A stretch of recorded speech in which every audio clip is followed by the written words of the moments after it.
Meeting will be video recorded and broadcast over local access channel 8 and through the town website at www.eastham-ma.gov.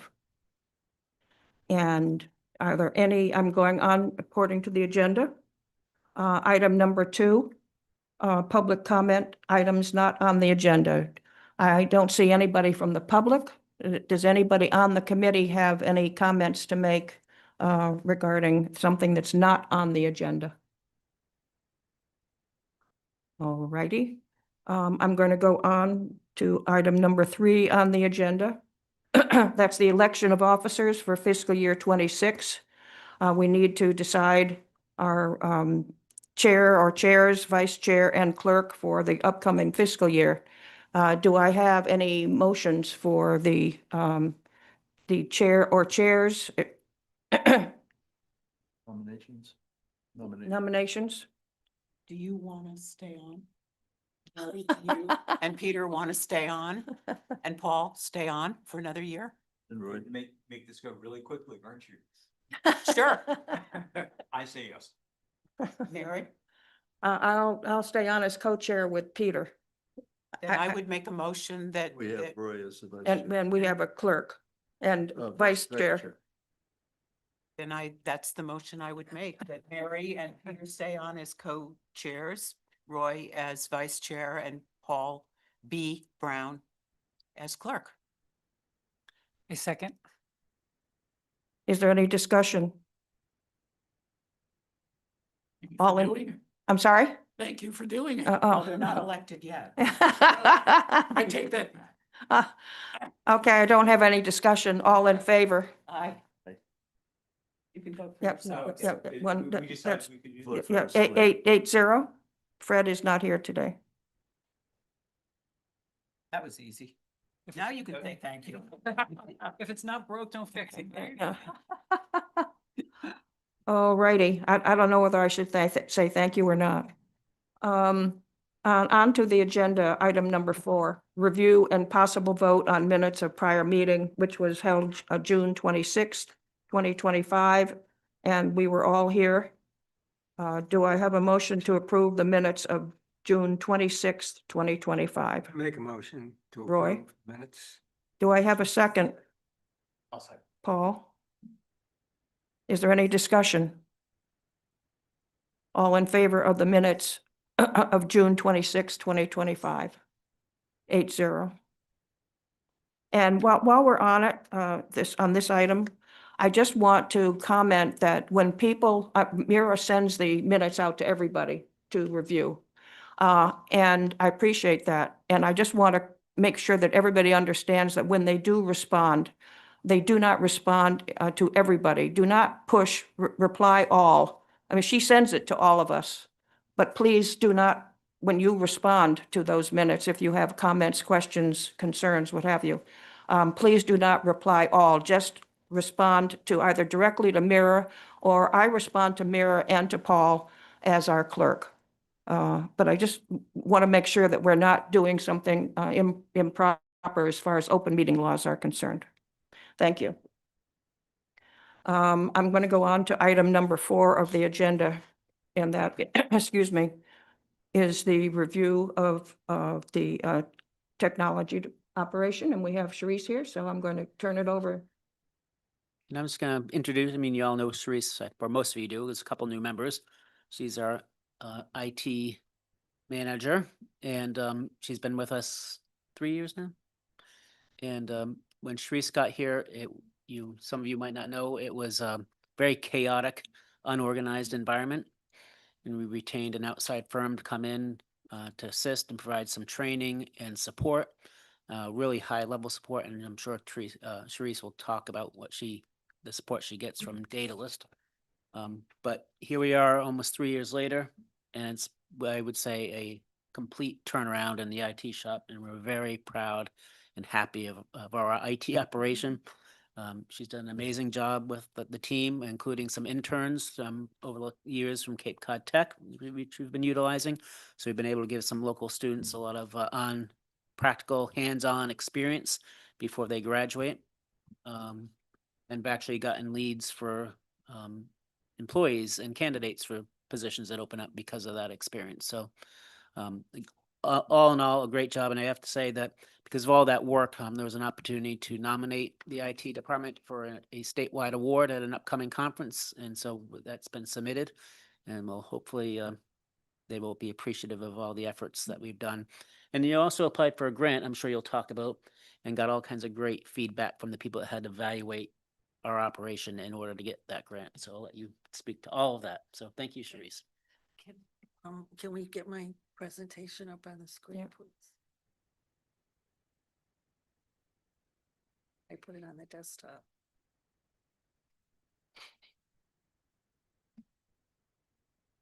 I went just to the beginning.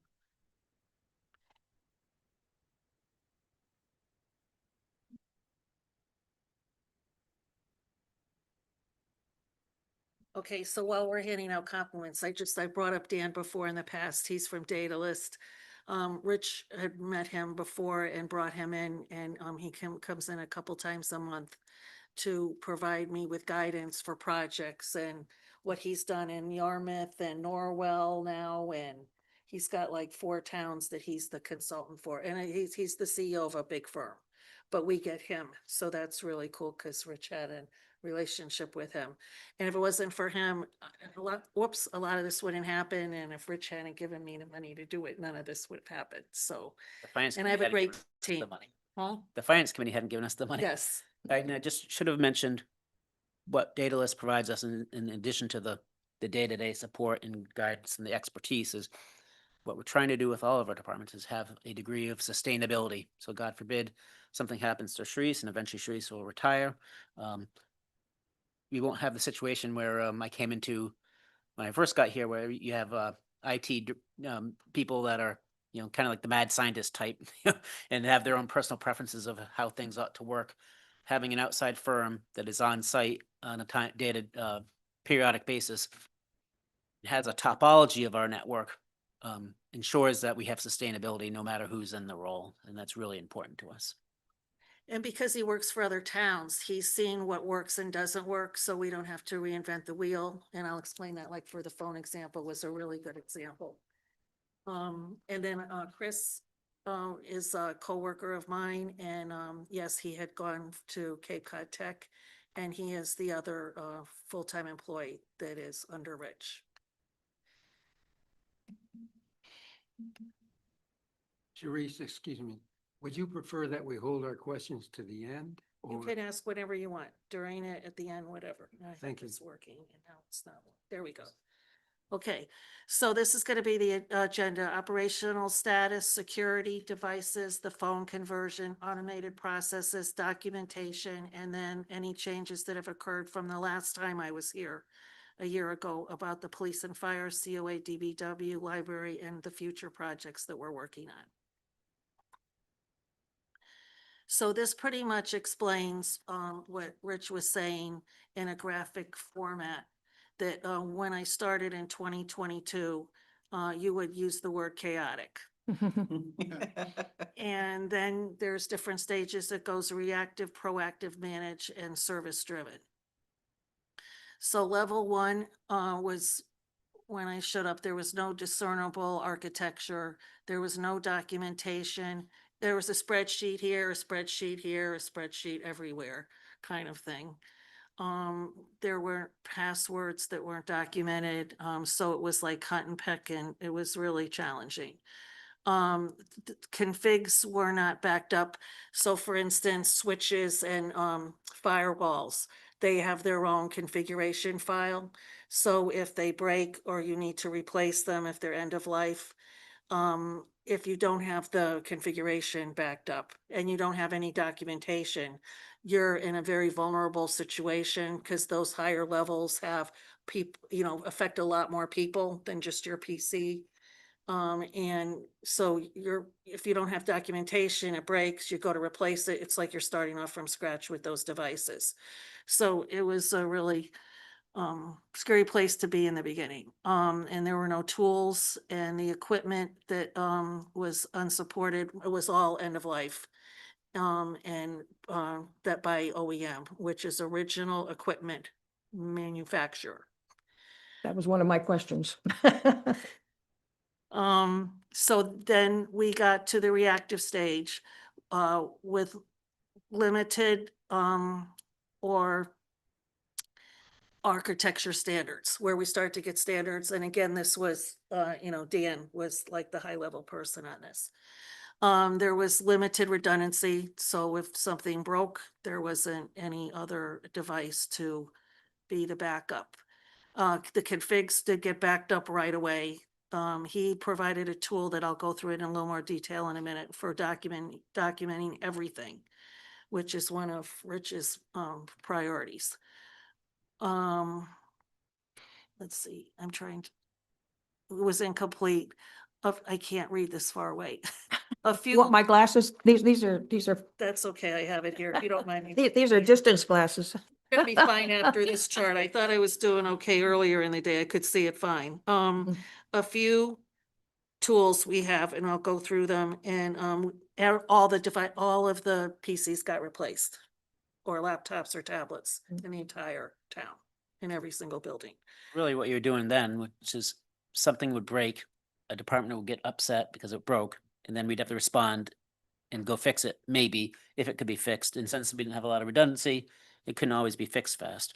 And that's really not the way we want to be Okay. running our operations. So So now all the equipment is supported by the original manufacturer, and I'm a Dell girl, just so you know. So anyhow, on level 3, which is where we're at now, which is proactive, everything is well documented, and the architecture is, meets standards. We have appropriate redundancy.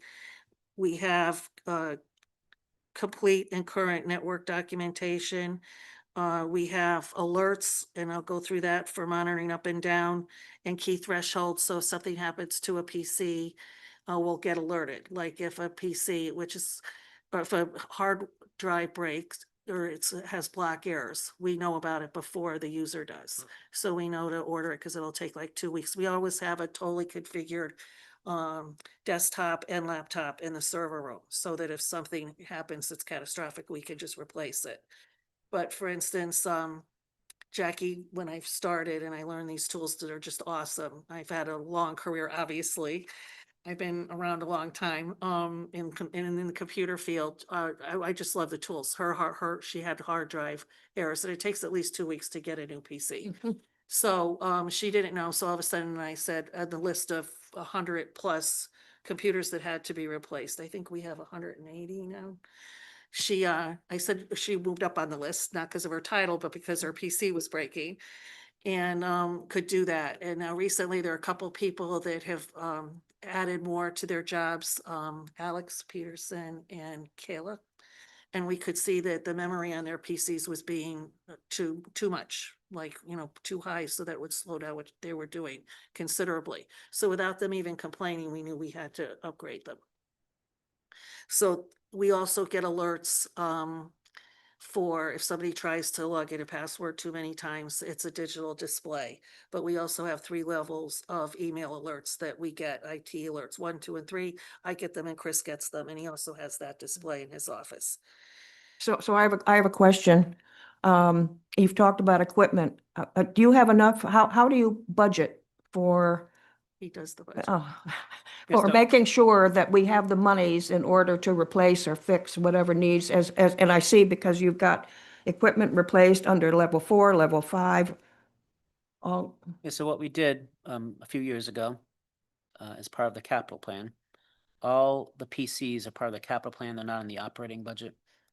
And I forget the amount. I think it's $50,000 per year.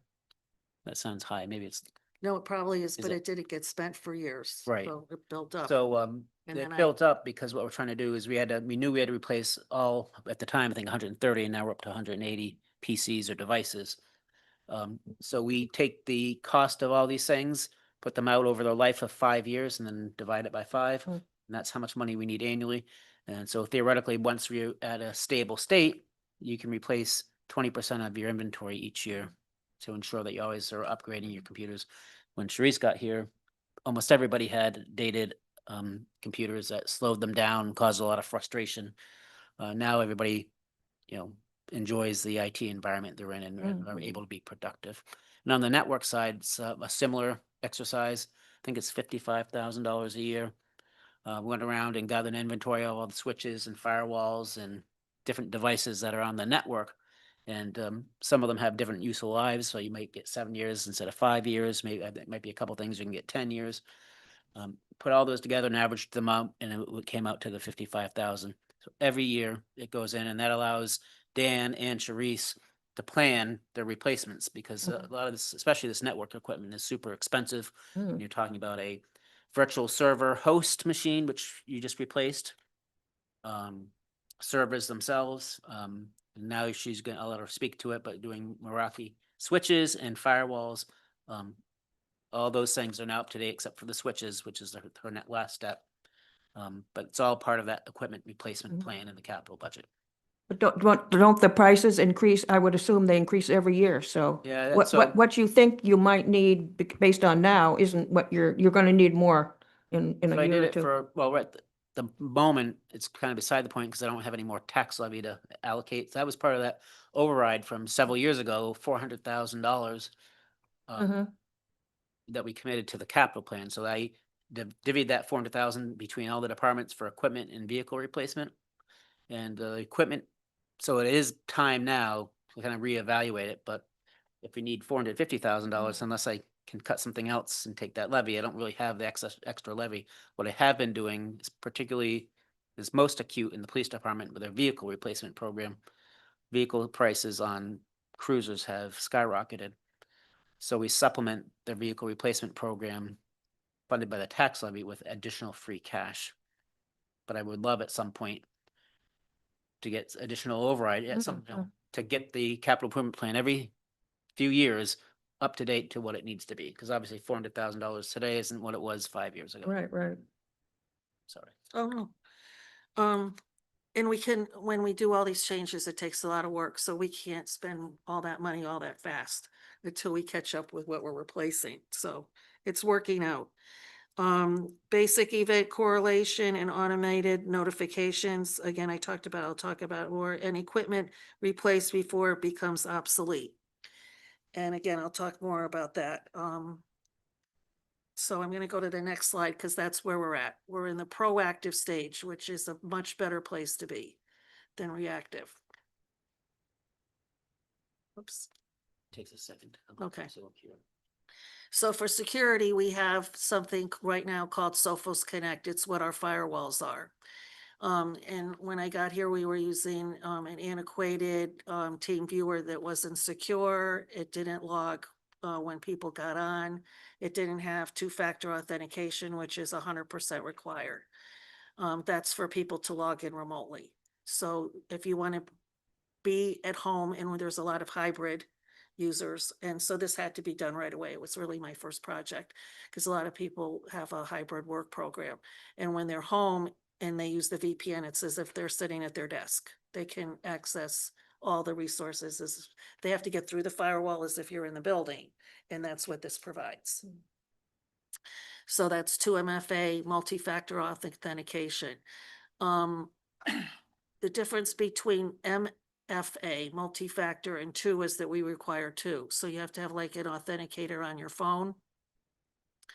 You can log in with your username and password, but you also have to add an authenticator, which is a number that changes every 30 seconds. So you also have to enter before you can gain access beyond the firewall. So does everybody have that access? Yes. So that if there was like a building shut down and people couldn't get to work one day, Um, people could still do their jobs remote, like everybody could do their job remotely? I'm trying to think, not everybody, no, not if they don't need to work from home. But I would say the majority of people, Okay. the majority, do- yeah. Do you do testing on that, like any annual testing? On getting in, I get on it all the time. Like remote access, or as long as it's used, we know it's working? Yes. Type of thing? Oh, Okay. it gets used a It's lot getting used a every lot, day. so you don't need to test. Okay. We also, since I did my last presentation in the last few months, we also did this for Office 365, which is the Outlook, Excel, Word, PowerPoint suite. to be able to get onto your emails, or Excel or any of the, applications in that suite. You have to also have 2MFA now. All town devices, and this is everybody. Because everybody has email. Not everybody works remotely, but like I said, the majority do, but this everybody had to have in the town, any employees, and also, the selectmen have it. So all town devices are required to have this for laptops, PC, tablets, and all cell phones. Okay. Also, we had a requirement, for some people to have encryption, like the police, HR, the town. I'm trying Treasurer. to treasurer, to have encryption provided for specific users for documents requiring authorized access. So we set up encryption for them. Right now, we have Sophos for our firewalls, and it's redundant here and at the library. And we also have server and client endpoint protection through the same company. And I'll address that in one of our future projects. We also, last year when I was here, we talked about the Cybersecurity Awareness Program state grant. We applied, we got it again this year. So then it's different this year. There was advanced and traditional modules. Now it's the same thing, but I have to assign each user different modules, and there was 80 modules. So I have management in one group and non-management in another group. And that's how I set up, because management has to deal with more cyber security awareness. What was the grant, the amount, or what did it Um, cover? They don't tell me the amount of money, they just say I was awarded the program. Oh, Yeah, they administer the program. That's what comes out to get sent to all people's email, and you have to go through and do the training. Yes. So they handle it. You just get the program, the Oh. cybersecurity training Oh, modules, and they oh. handle it all for you. And then they also, they do this through a company called Know Before, and they'll send out fake spam and phishing emails once a month to all of our users. Hmm. And of course, if they hit it and it's wrong, they're not gonna get spammed or, Mhm. but it's a really good Mm. tactic to get Mm. people to stay alert. I'm very impressed with that aspect of it. Mhm. Sure, just expanding on that, do you guys do white hat stuff? White hat? When 9,000 years ago, when I learned computers, those were hackers, good guy hackers, who you hire to attack your system to To see if see. you're vulnerable. To- They probably have a better name these days. Okay. But it's supposed to be black hat. So to get the grant that we're gonna talk about, that is 25 grand on, and I'm just applying for another 25 grand grant. But to do that, I had to use a state provider like Dan is, but that the state uses, and allow them to do penetration testing, Okay, that's, which is what you're referring to, and a lot of other testing to be able to qualify for the grant. In retail terms, it would be shoppers. We used to bring in shoppers to try to get the employees in a retail store to see if they were doing what they were supposed to do. Okay, so then also we, one of our servers is for Kiwi Syslogs, that's new. Sieges through the police requires that any server events that occur on the servers has to be captured and kept forever. So we decided if we were gonna set that up, we'd do it for all the servers in the town. So that captures, installs, and stores all the server event logs. And when we are done upgrading the switches and the firewalls and they're replaced, their events will also be stored. So Sharice, where are the servers? Is there a server room? It's right down the hall to the left. It's where my office is, Chris's office is, and there's a room with servers in it. Okay. So if there was a fire here in town hall, I assume, is there mitigation that goes into effect around that? Speak to that actually happened. So like Rich said, all of this happened after I showed up. There was smoke, fire, water, wind. So I came in one day and I just started, so I didn't know the town days off. It was really weird. I mean, I know I'm going off track, but It's it's fine. perfect story. So I never had worked for the government, so I didn't know one of these Mondays was a holiday. Mhm. So I'm in here and I'm downstairs, so I didn't know no one else was, and I'm sitting in and I'm smelling the smell. I opened up the server room door and it was electric smoke. Mm. So I called the fire department and I was like brand new. I had been here less than a month. And over comes the fire truck. They come in with their hazmat fire suits on. They go and the big electric plugs had melted. Mm. And they said that if I hadn't come in that day, and again, I didn't know it was a holiday, Mm. that the boiler room is below it. And that it would have, because the circuit Might want a breaker mess. didn't, Dan Keen, the Right. chief, Mm. that it didn't trip. That was the problem. That it would have burned and the whole town tall would have blown up. So I felt very lucky for, in the very first week I was here, I think, Did you get an award? no, I got to survive. So, so they had to put in 2 circuits because one was overloaded. That's why it happened. And you can still see the sheetrock.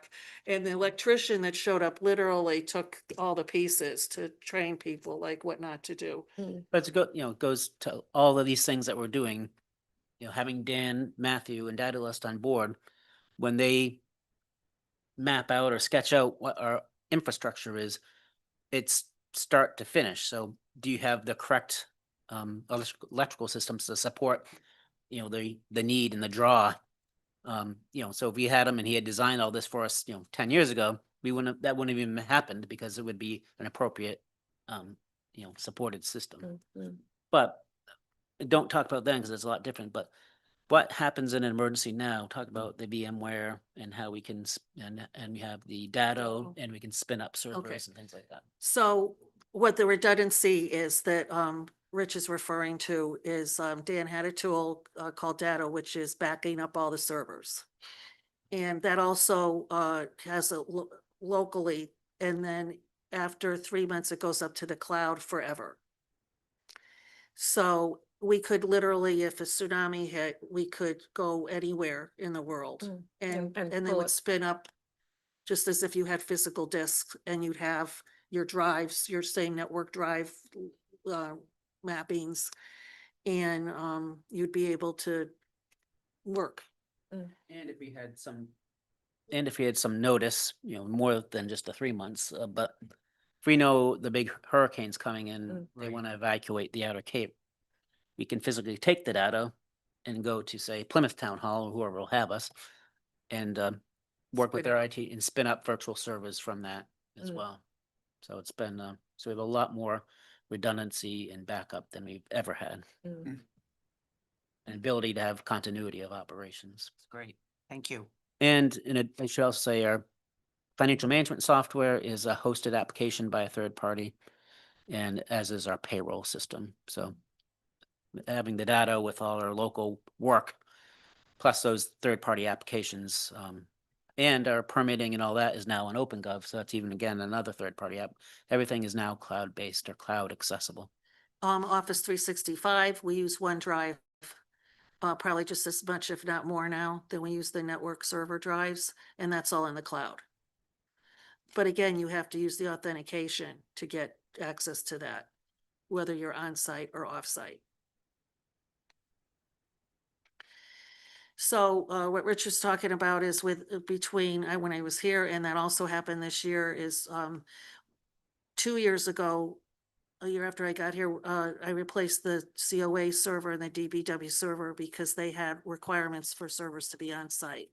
All the other servers for the library, the fire, the police, and the town hall, and the health department is all done now through VM servers, virtual servers.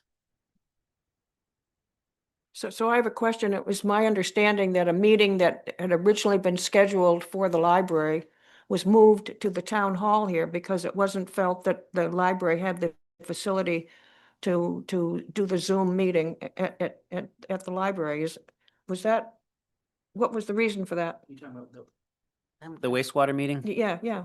No, it had nothing to do with IT. That was the cameras so we could properly record. Because when we were doing the meetings at the library, it was on Zoom and they were Zoom recorded. Mhm. But we didn't have the cameras that we have up here that Devin and Wayne can move and position and zoom in on people. Oh, So okay. it's just a higher quality recording being in this room with the cameras that they can operate out of the control room there. We just don't have cameras at the library. Mhm. Are they able to be put in if we needed that space for meetings or? We do have, the old Galaxy server in the library that does have pictures. And then there's a new one that's all by itself Yep. that when people walk in, but it's old. Mm. And like Rich said, it's not nearly robust enough to handle that kind of Of meeting? a meeting. Yeah, But we it- could, but- we've done similar, I'm not sure, I think we've done similar stuff at the COA as part of the hybrid programming. They have some cameras in there. So it's, yeah, something we can do.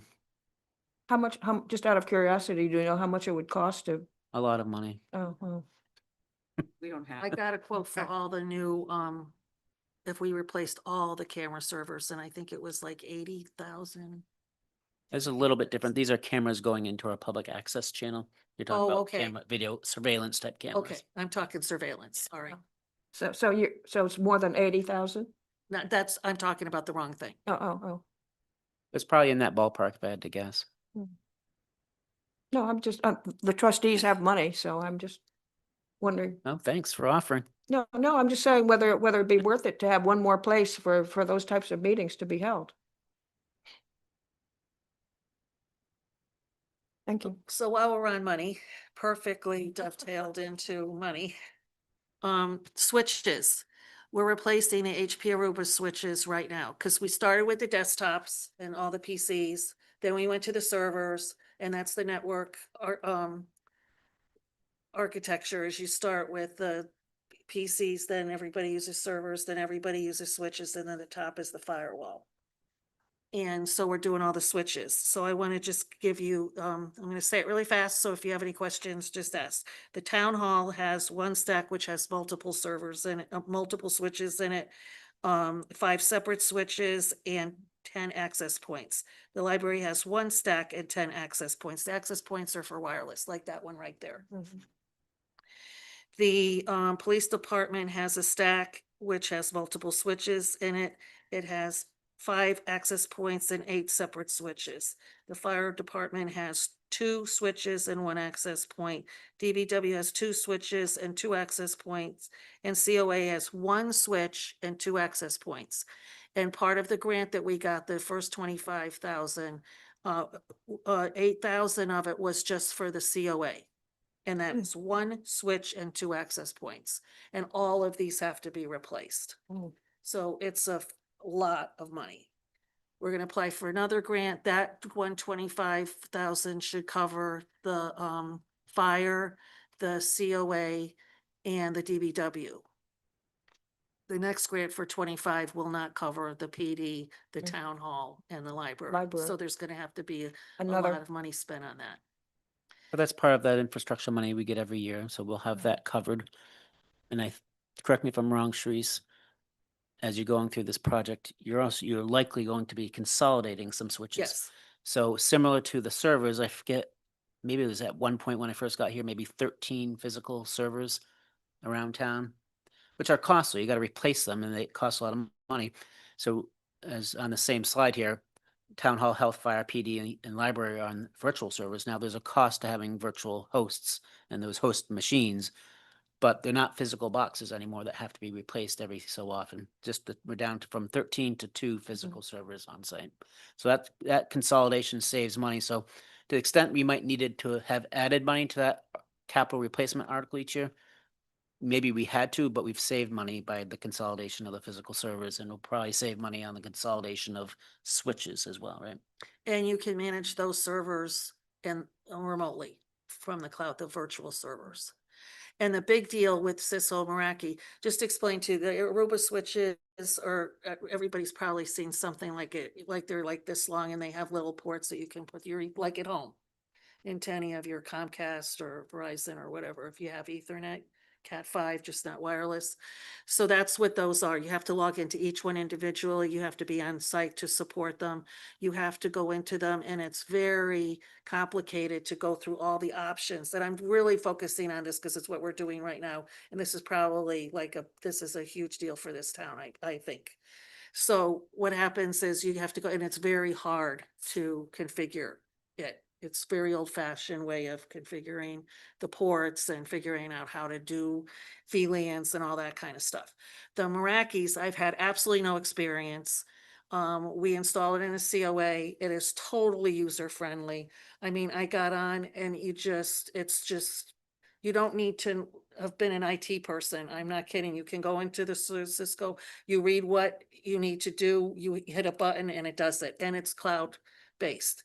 So now every switch, and I read you how many switches we have. I didn't add up the total, but you're talking a lot.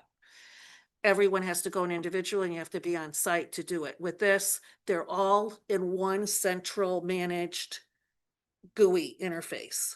All of them are in one place. You don't go to any other place. You just go to one place on the cloud and you go in then to each switch and you just manage them. So I've already had to do it for COA where you can reboot the port remotely. You can reboot the whole switch. You just configure them. Time, like the time that people can get on and get off. And that's for all the access points and that's for all the wireless and for the switches. So this is a really important for Sharice because you do, at that age in life where she wants to travel and spend a little bit of time not here in the winter. And you can now do all this stuff. Mm. And matter of fact, you logged in while on vacation and Yes. took care of some Oh, pressing business. it's a bad precedent to set.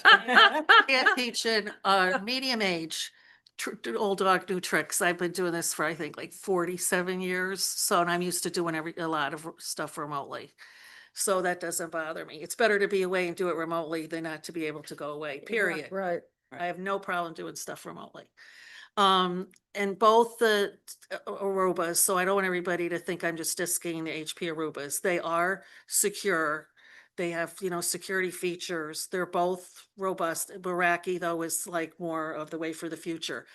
HP and Aruba just bought another company so that they can start centrally cloud managed switches because they caught on that they're losing a lot of business just because like we are. Mm. So they just now bought, I forget the name of the company, a new company so that they can start to do the cloud managed. But again, I'd rather not be the guinea pig and have other people have gotten this smoothed out before we got it.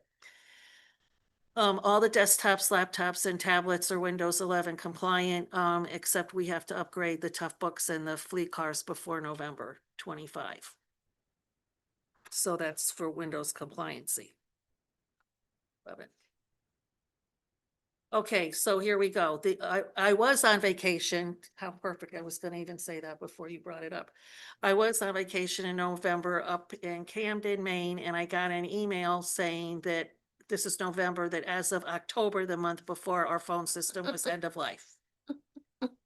And because Dan had been working in Yarmouth, they had the same situation.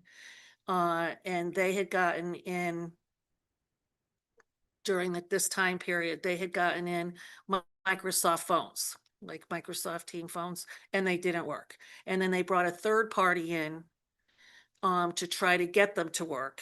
And the third party couldn't get them to work to the point where Dan showed up one day and the dispatchers were using their personal cell phones. Mm. So I guess the town of Yarmouth is suing Microsoft. Good luck with that. Mm. But they got in this phone system that Dan recommended, and that's called Nextiva. And Chris and I couldn't be happier with them. The support, after we had our own person to go through this whole transition with and upgrade, and she was fantastic. No one ever came on site from this company. Not one person ever came on site. She was amazing. And now when we have to call to get like the general help desk support number. If they don't know, they put you on hold and ask a senior person and get back on with you to help you with and they could get on remotely and get into our cloud-based support for Nextiva. That's all cloud-based. What we had was Mitel, and that was on site. Again, you had to be on site to manage that. This I could do all on the cloud too, for this Nextiva system. But when we found out in November, Dan said that he had heard that if we ordered by 12/31, so this is November, if we ordered by December 31st, all the phones would be free. Now, Rich went around to this took a lot of work for us to get this all done in a month.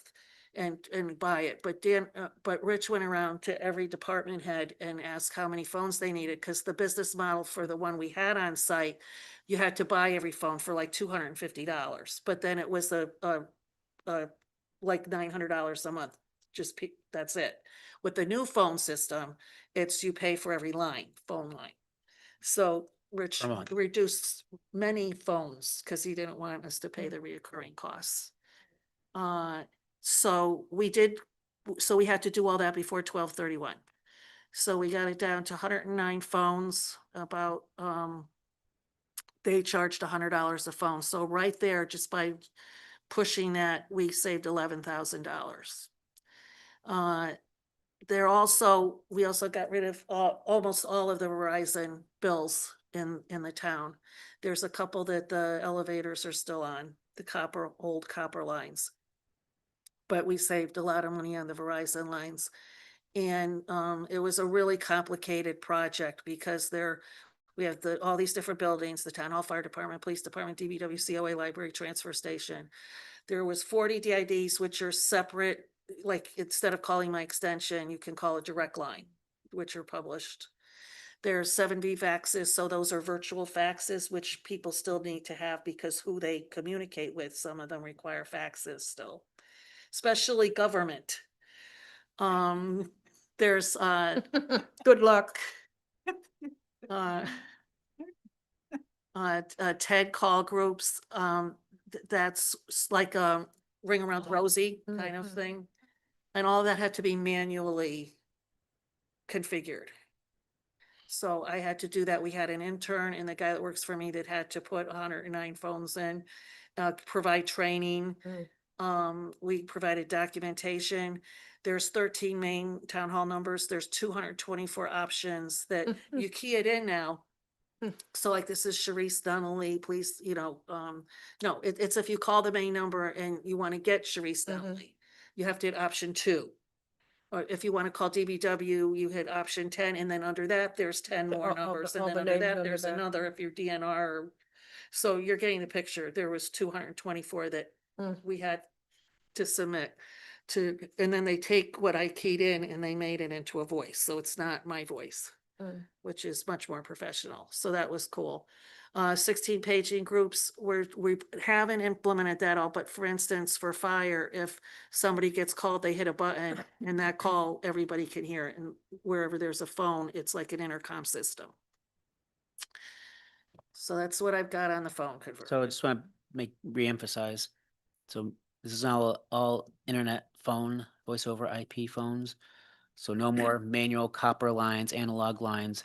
And that savings is $1,500 a month. So next year's budget for IT, you'll see that reduction may be reallocated to some other more to offset some increases, but so that's a good savings on That's top of 18 grand a year. on top of the 11,000 for just getting the phones in before the end of the year. So.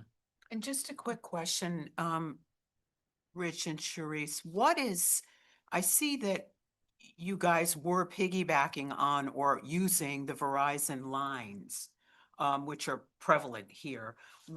I thought that the town had a contract with Comcast. Is that? We use both. Partners was the Mitel, was the user, was the vendor that we used that supported the Mitel system. We had Comcast, and we had Verizon. Oh, the only reason we're bringing up Verizon is because of the copper lines. Okay, Comcast is internet.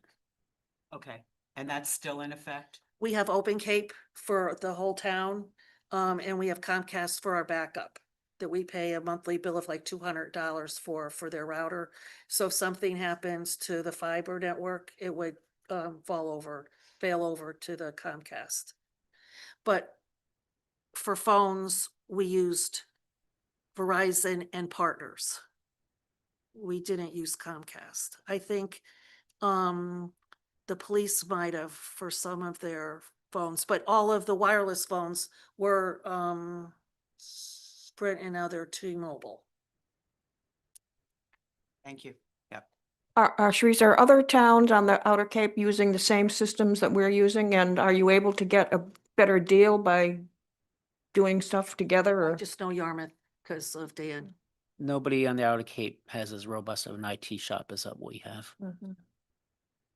We're trying to encourage people to work with us Mm. so we can expand what we've done down to the Cape, but as you know, rough going, getting people Mm. on board. And there's been articles in the Independent about that as well, so. You know, not to steal your No, thunder, sure. Sharice. Even Yarmouth has come along. They're probably equivalent at this point. There's been a number of years with Dan, but they had a real lot to fix. We had a lot to fix, but we're just that much smaller that, We're you know, small.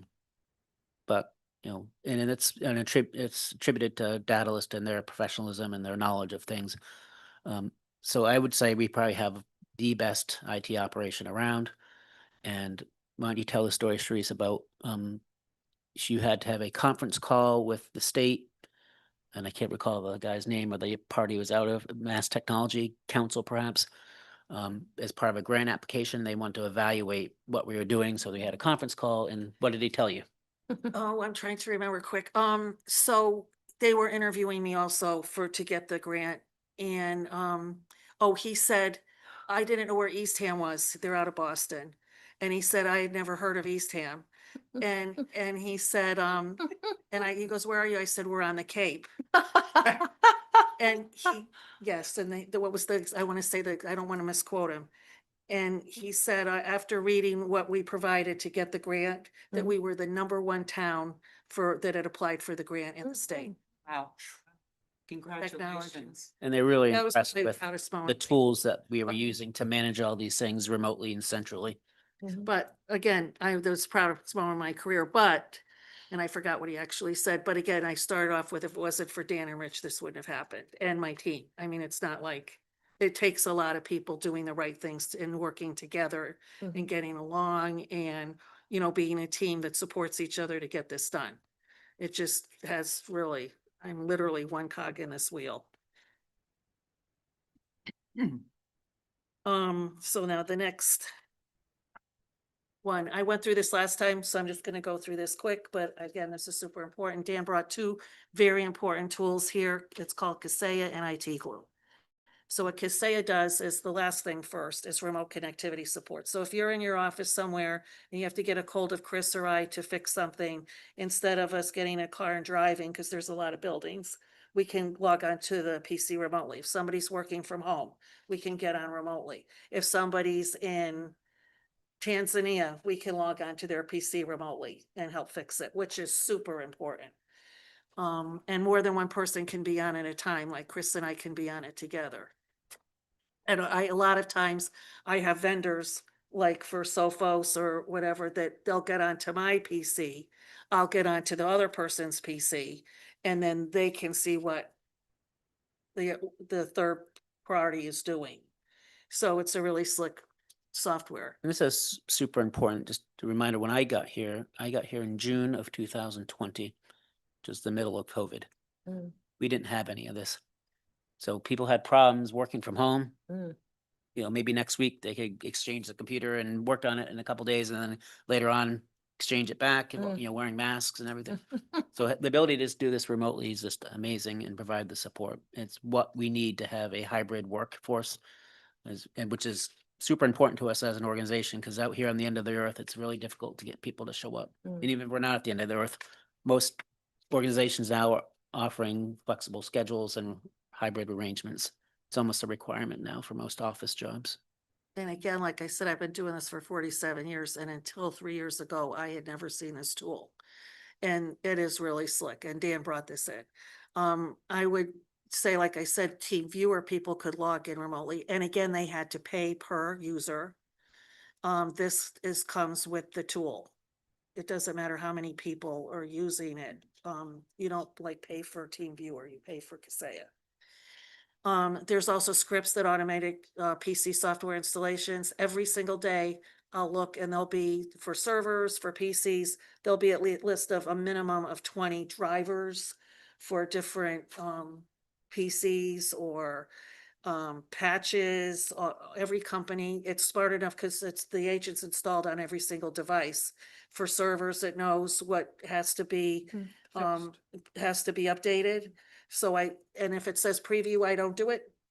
again, I don't want to be a guinea pig, but if once, and they roll out everything you can think of that you ever have to put on a PC, instead of us running around with a zip drive or going to every PC. And again, this is proactive because they know every single piece of equipment, they know every single software driver, whatever has to be installed, and I hit it and it installs that night. We used to do this manually, taking around flash drives to individual computers. So what that meant was most of the time, at any given time, every single computer that was in use was not properly updated or with the proper patches. There's always something that was out of date. So having it automated, again, you don't need to be Big here to help. do it. And it's super important for like Windows 11 security updates. It just happens as soon as they release them, it happens. I happens. hit a button and it just rolls it out that night. Like I said, we at least, 170 PCs, so, and servers, so it's a big deal. I talked about the hard drive failure and system resource issues like the memory. I already gave you examples, how it warns us about that. I already talked about the email notifications, depending upon the gravity of it. 3 is the most important. I look at that every day, so does Chris. Audit, there's an option that says machine summary. So if we want to know what a PC has, every single part of it, memory, hard drive, processor speed, the version, anything you can think about that you would know about a PC, even if it's powered off, we can go to that machine. We have that was part of that graph that you saw as far as being proactive. Everything has a certain naming convention. It's Town of Eastham TOE-CIN for computers, and for laptops, it's LIN, and you go to that name and you can see everything about that PC, even if it's powered off. And I already talked about remote connectivity. Much does it cost? It's a per unit cost. It's like just a few bucks per instance per month. $3 Per instance or per machine? per machine. So actually, it's in the, when you see the budget for the IT shop, Oh, I think has- this last year, I started putting in all the details, $3 at 150 machines. So it's good for anyone coming after me when they have to develop the budget, they know why we did what we did. But it's also good for Sharice, because now she knows what she has to manage, right? So if we budgeted for 150 and now she's got 170 machines, we're gonna be short. What else are we gonna save on to offset that difference type of thing? And that's how we get onto all the servers, when we add a user, when we change privileges, when we set up files. We get onto Kaseya, onto the server remotely too, not just other people's speed. It's how we manage the virtual servers. And I think it's really important for people to understand that back in the high-tech world that I came from, that you were talking about going to each computer, when someone would leave, we would have to go to that computer and wipe it. And the server rooms were enormous, and it just was, I'm thinking about a mainframe computer that we had, and we did a migration of 25 years of people contributing to their 401k, and it was a migration to what they thought was a better system, and they didn't test it first. And what happened was all of the data that was being moved from this humongous company, 25 years of contributions, got lost. And I came in and my project was to go through files and go through pieces of paper, payroll, and manually do each one. And entering the Yeah. amount. So this is like, I can't say how great this is. I mean, Sounds like you needed a Sounds data. like you and I have had similar, so that's why it is so cool at this stage in my career that I get to learn this and experience it. and it's great that you can do it from Africa or Hawaii. That's the thing, but I it's have to, I also could be any, not disturb. and I can log on anywhere, but I have to be within the firewall for security for this tool. Because you can do anything to any server or PC with it, Right. which is real powerful, but you have to be within the firewall for that. But you also can With the keep an connects. eye on all the folks that are working for you to ensure that you know, people were talking about white hats and black hats. You can be sure that your employees are operating within the integrity and the guidance of the organization, which everybody here in Eastham, we all know can be trusted. Yes, go like this, but it's really important. So. Yep. So, and then Rich is really keen on documentation. And he's really, it's his priority. So we make sure that anything we do, we document. And this is the other tool that Dan provided, which is IT Glue. Again, I didn't bring it with me, but the network topologies that he's created are really impressive for every single building, every single switch, the firewalls. Just the topology, like I said, the network infrastructure for every single department. That's how I could count all of the, from my desk in about 15 minutes, I could add up, see where all the stacks were, all the switches are, all the access points, printers, route, everything. It's extremely important for sustainability and continuity. Sharice didn't have the benefit of a topology. We had nothing. But someday when somebody has to come and replace Sharice, they'll be able to look at a network topology map and say, oh, here's where the town hall servers are, and here goes this switch and this firewall, and here's where the fiber goes over to the library, and here's the firewall and the switches that are in the library and the PCs and servers that are there. So you know the inventory of your Complete. infrastructure. And it's sort of like I said, I talk about this with the network topologies and how great it is that we could document it with pictures and it's like you show up when I did 3 years ago and you think just logically, if you're computer literate, that the knee bone's connected to the hip bone, not necessarily. And everything was all over the place. We were Like, Frankenstein's something here monster. and something over there in another building and that's how it went. And then it would come back here to get out on the firewall. It was really crazy. Literally, the reason things didn't get fixed when they went wrong with an IT issue is because we were afraid to fix it. Because the fix might screw up something. ramification, Five the more things ramification. would go wrong. Right. Yeah, The ramification. yeah. Crazy. So what gets documented is all the configurations of everything, the names, the models, locations, network information, purchase, when they expire. We get an alert when something's gonna be end of life. Any contacts, anybody that I call goes in there. I don't know how else to put that. That's super important because you just go to that. Again, all of this can be done remotely and look all this up. Documents site specific how to do something. Chris did a great job with the phone system with documenting every single thing he did to activate phones. What has to be done with phones, and not just phones. I'm just saying he did the whole phone project for documentation. Everything he does, he documents it. He is a better documenter than I am. He's super detailed. He's really good at that. I'm getting worse. The older we get, the worse we get. I'm like, he's really good at it.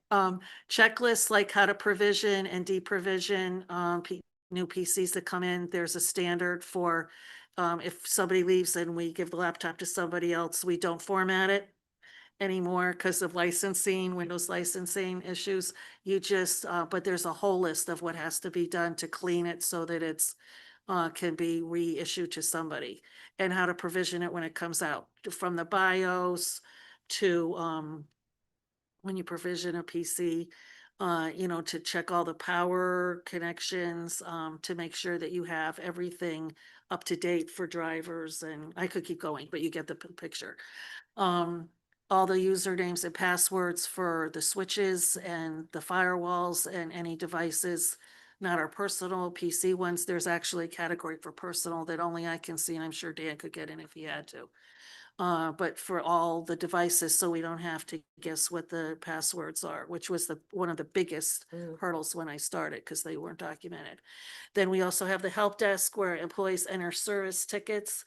When I started, we had probably 120 to 140 somewhere in there help desk tickets. Today we have 0. We have none right now, 0. They were probably 3 or 4 or 6 months old. Or some of them were a year old or more. Use FAQs so that people can try to self-help before they put in a ticket. I think people honestly use Google now. I tell them to. I say, no, I don't say, did you Google it yet before I'll help them, but pretty much, they'll say to me, how did you know to fix that? I said, I Googled it. And I'm a big fan, without getting too far off, of Right. IA, because part of my interviewing questions when I interview people would be, what is your favorite sites to try to get, geek sites? How do you know whether you can trust them or not? Now you don't have to go into those sites. I just Google it. IA tells me without me having to go into them in case they're not safe. And then if I don't get it, I can hit more, and it's awesome. But employees enter all the help desk tickets themselves. And again, Chris is awesome at documenting how he fixed it in the help desk tickets too. I've So- got a two-step process. I can turn off and turn the machine back on at step one. Well, And first, it's- just to make sure it's plugged in. And then step two is Google. Step three is Sharice. And again, and I used to work for Snows for 15 years. I was in the fuel department, the only IT person. Just quick, because this is a really cute, and I had a roommate who was the bookkeeper. And she said, Sharice, you tell everybody to turn the computer off and on before you'll help them. Because I just think you're trying to delay it so you could get something else done before you go there. Because I'm one of these, 90 mile. Oh, that's an hour funny. person, if you can't tell. And then she started to learn. Mhm. And I say, that's not true. Like 90% of the time when the old The people. works, yeah, it The works. old Yeah, ones. it's the amazing, revisions, the yeah. resources. It's it did amazing. work. So then I train them, they don't call, they go, I already tried that, they call, I already turned it off and on. Okay, so now this was really exciting. So without spending too much time on this, what happened when we had to do the phones right away? It was exactly the same time that the Barnstable County Sheriff's Office decided to change the phone system. And we did the police last because they were the most critical, and we wanted to learn as much as we could before we switched the police phones.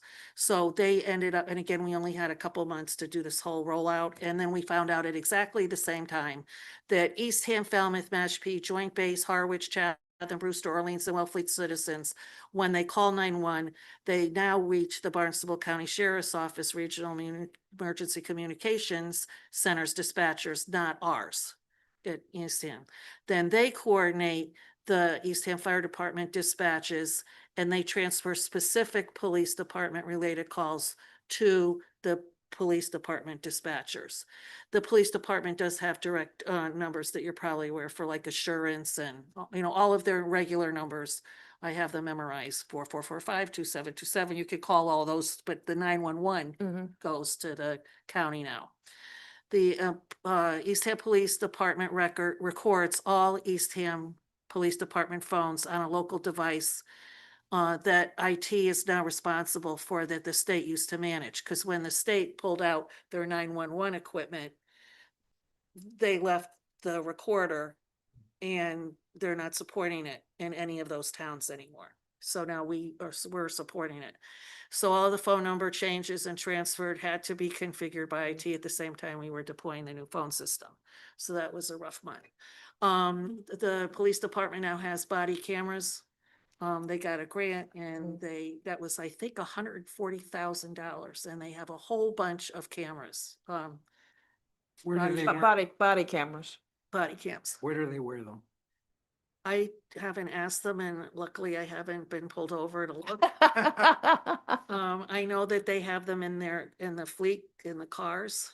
They're generally wearing them on their Wear body, them on their, They're wear them more on. on the front on of the the front, And the- little yeah. box, a little camera. I deal with when they come back and they have to go into the cradles, and then data gets transferred up to the cloud. All that's cloud-based too.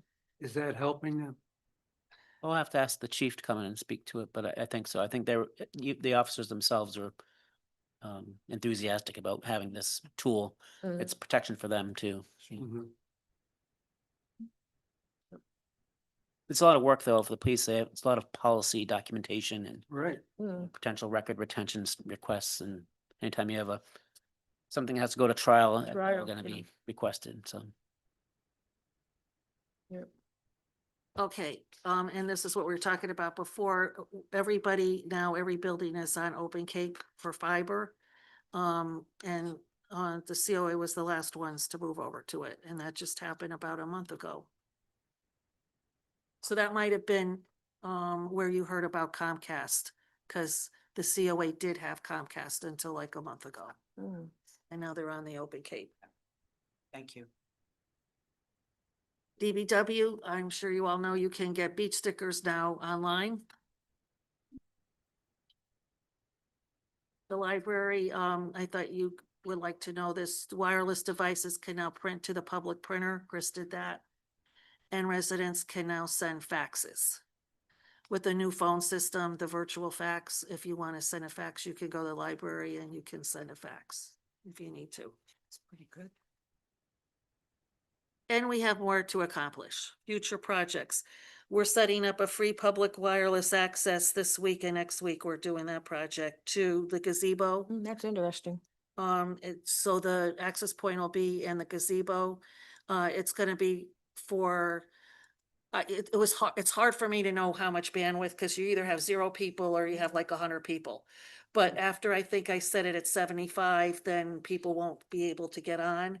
But I think mostly, they wanted it for, correct me if I'm wrong, for like, POS stations, wireless, for vendors like Square and all that to be able to use the internet.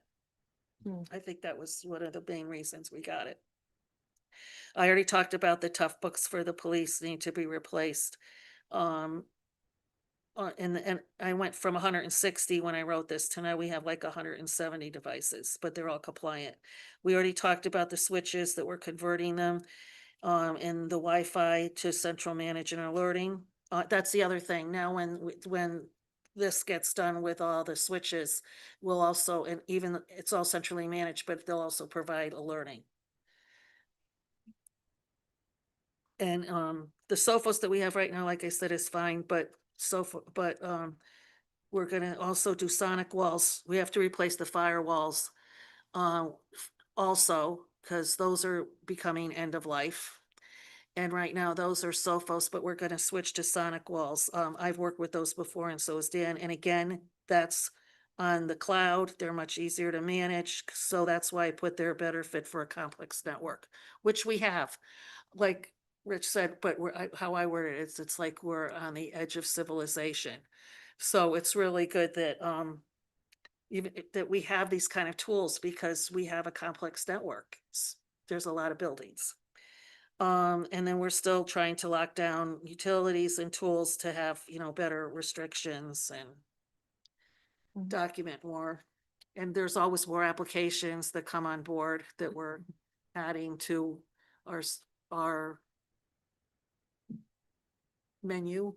And I was gonna say more to, it's gonna be probably within the year, Sharice, where, we need you and especially Dan's expertise on SCADA systems for wastewater. It's gonna be a significant IT ask for that. That's one of the virtual servers we have support the water system, which is SCADA, and now we're gonna be supporting the wastewater systems. And that's all gonna have new networks and everything over at DBW, which will be Open Cape. And thank you, that's all I've got. That's if you ever want to call me, and that's my contact info, and that's Chris's, my coworker's info. And that's Dan, Chris, and me there, trying to get away, stay above water. That's why. You're at level 3 right now on that front page you showed there, Here, I made a copy of it. or you've achieved level 3, I guess? Level 3. Yes. What is level 4, 5, and 6? And is that like 10 years out, or is that something you're gonna be? I'd say with the switches, replacement project, that'll get you to 4. Everything will be Yes. pretty much centrally managed. Okay. I don't know, probably will never get to 6, maybe 5. But at some point, no, I think that those higher levels would be involving public facing applications, right? And making IT infrastructure, using that to push applications out to citizens or residents that can purchase things online or do transactions online.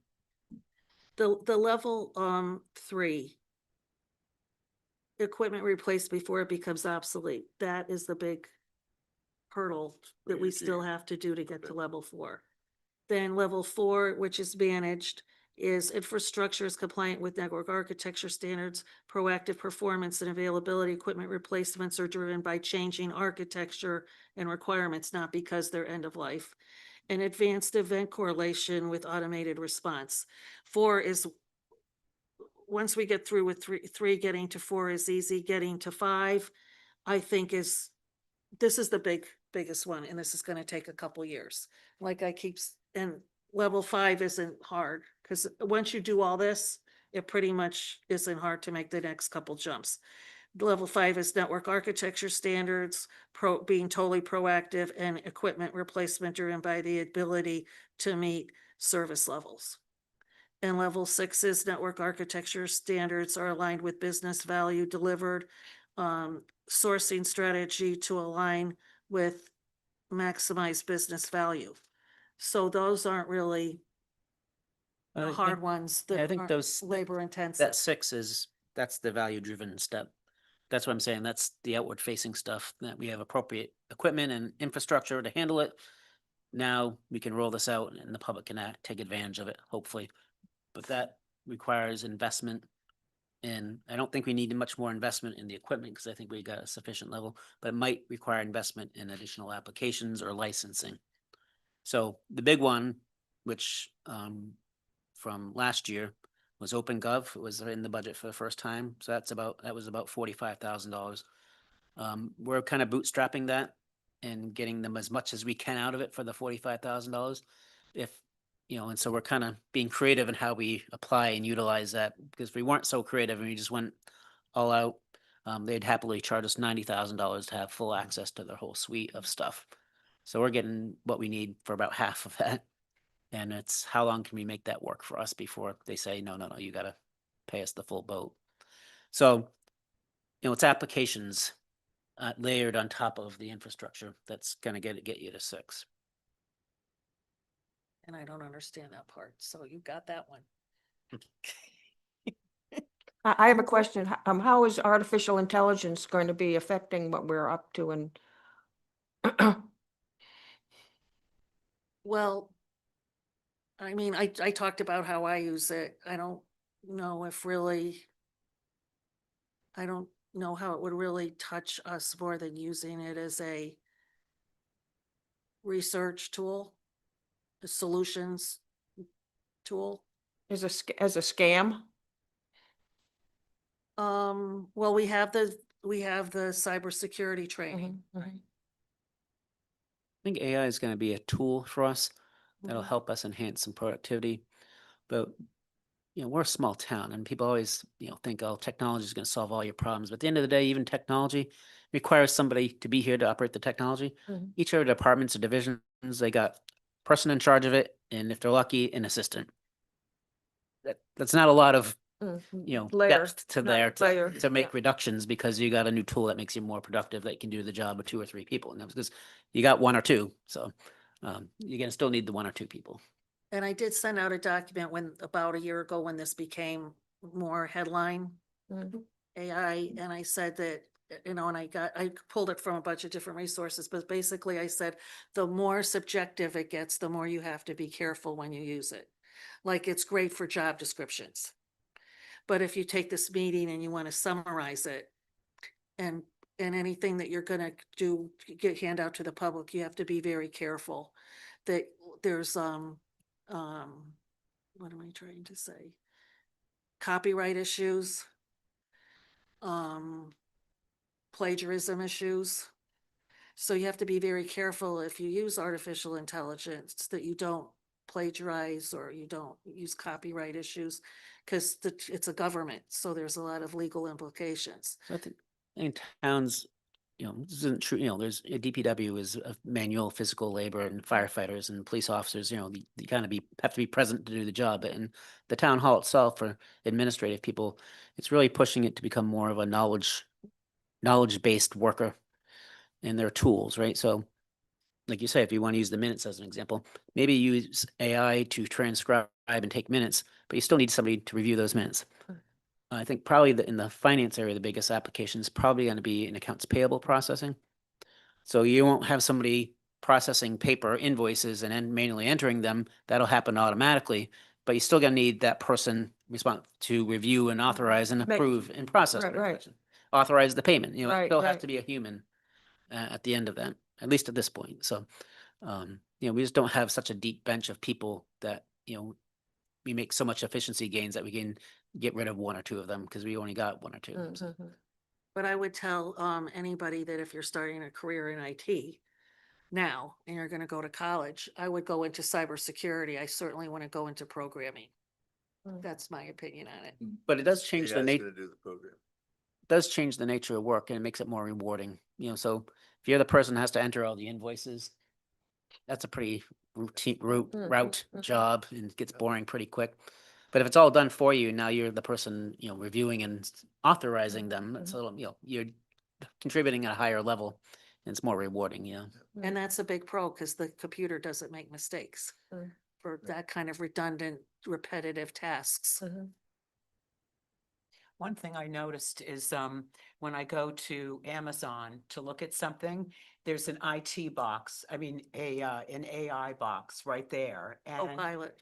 and it's right there. So if I have a question about a product, the questions are right there. So when you're buying something now, you don't have to call customer service to try to figure out whether or not it's the right thing. I mean, the questions are all there. And which- now if you call most of, like, let's not even go there, Comcast, I have to deal with this all the time and all these companies. You get AI, AI, you don't Well, even get a Comcast real never person let- even if never you let call. You speak to a human being. They don't- just don't. You don't get a real human now anyhow. so. Right. Right. Rich, last year when we talked about this, you said we have insurance should the system go down. Are those premiums going up? If they are, it's a, you know, regular negligible amount. Yeah, they did require though, they asked, questionnaires I gotta fill out every year when I do the insurance renewals. They ask a lot of questions about risk management That's and what I they was thinking. basically required 2 FA. So, That's what I was thinking. As it gets more complicated, they're gonna require you to do more to Right. keep premiums down. Disaster recovery, 2FA, to get cybersecurity, a lot of what we just went over had to be done to get the insurance for cybersecurity. What was the incident with Jackie's email got hacked last year? Was that? Yes, that was, her phone. It was on her cell phone and, probably, well, I can, most likely it was a link on her cell phone. With her personal cell phone? Yes. Not in your system, Mhm. so it could happen again. It can happen to anybody. I can't tell you how many times I have gotten emails that I know I'm getting because somebody else's email was hacked and I'm on their list. Yep. It goes on all the time. Delete. Well, the more context you have, the more, vulnerability you have. What I say is video is always the worst. Mm. If you click on any, because you think about it, more people are gonna click on the same video. So there's more chances of that getting a mm. virus. YouTube. All that kind of stuff.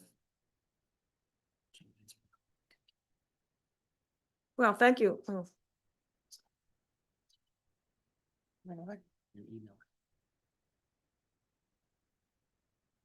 I'll see, yeah. thank you very much, Sharice. This was great. My pleasure. Yeah, yeah. Thank you. Thank you. Hopefully you won't have any more fires. It's all in the cloud. It's way more of an That's exciting right. job. than I Fire in the thought. cloud. We're screwed. That's true.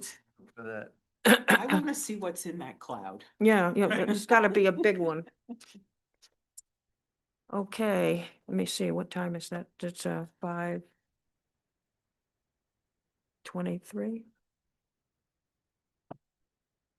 Looking at the agenda, I'm go on to item number 6, the CIP debt projection used for the 5-year projection. And I'll let Rich proceed. Okay, so, I don't know if it's next month or the month after, but we have a multi-year financial projection. And there's a lot to that. That's a big exercise. So what I've done is, the last couple of years, I broke out the debt service piece of that separately, so we can just focus on that. And then when you see it in the multi-year projection for the whole operating budget, we don't have to go through the whole exercise again. You'll have already seen it. So if anyone's watching, I guess I'll see if I can share this on the screen too.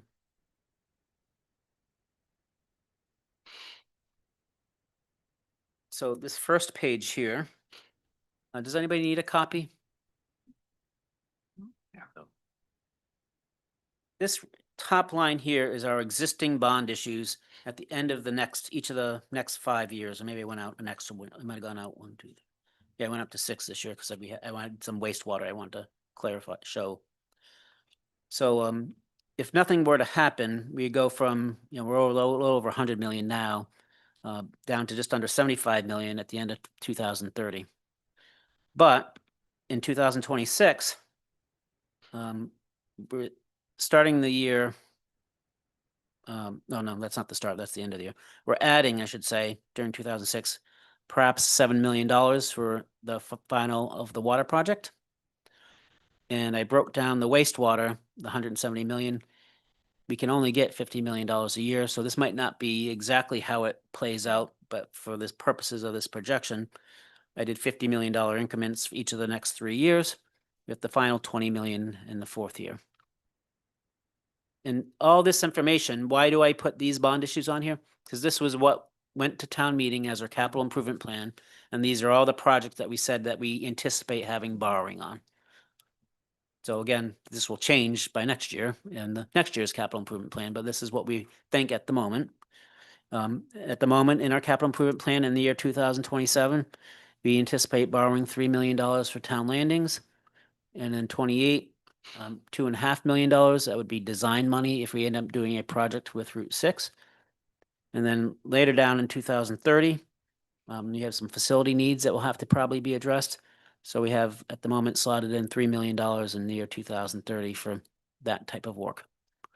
So all these things will obviously change and get reprioritized every year we go by, but this is the plan at the moment. So that's why I schedule it out based on what we have in front of us.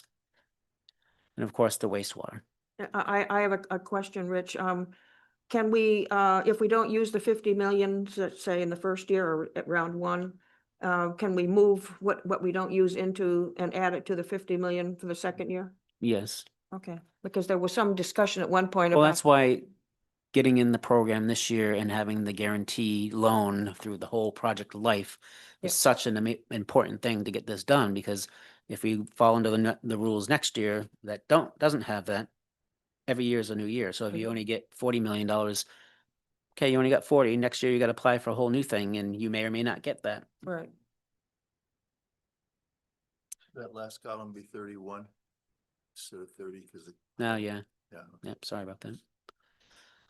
Okay, so now going from top to bottom. So if at the end of the year 26, we have 98 million outstanding on our current debt, and we add 2 bond issues of $57 million, at the end of 2026, our debt will now be 155 million, not the 98 that we have on our current. Our current debt for 27 is 93. Well, we've got to add the cumulative issues from the prior years, so we add the 57 to that, plus anything that happens in 2027, which brings that, which is 53 million. And we have to record, because the current issues reflect all debt service payments in these balances, but the new issues don't. So any debt service payments, principal payments on the new debt has to be reduced. So that's how you get to 2027 at the end of 2027. And just keep this going. So existing debt is just under 88 million. Cumulatively at 228, we would have added another 109, almost 110 million. Then we're adding Route 6 or 2.5, another round at 50 for 52.5. And we'll start paying on that first tranche of 50 million. So we have $2 million of debt service on the new issues during that year, which brings us to 248 million. The long and short of it is we're going from at the end of 26, 98 million to over 242 million by the end of 2031. Rich, not that we have any choice, but does that affect your bond ratings at all? It already does because of the water project. They consider us, and we go over this at every end of year review. what the bond rating agencies think of us in their various criteria. And we are very strong in almost in every category we control. We are very strong. Right. Except for, what is it called? Contingent liabilities or debt or liabilities. They consider our debt too high. And so they're not giving us a good score on that. And that is the only factor that makes us not have a AAA at Are this they point. gonna dock us more because of this? Again, no, I mean, maybe they will, but it won't bring us out of a AA plus. Double it. So we'll be able to maintain our bond rating. But we won't be able to get a AAA with this level of debt as a small town. So I have another question. How comfortable, I guess you're somewhat comfortable on the fact, I'm just looking, let's say if the facilities are back and up, not back, but up to 2030, and you've got 3 million, the So cost, just guesstimates, yeah, the cost of, and we know that the costs are going to increase. yeah, And we're talking about 5 more years, so. right. Well, I mean, we do put money every year in the capital budget to facilities maintenance. Mm. So this would be maybe some extraordinary stuff that Mhm. that doesn't handle like a big roof repair. What about a fire engine? Have you got that in the We're not- capital plan?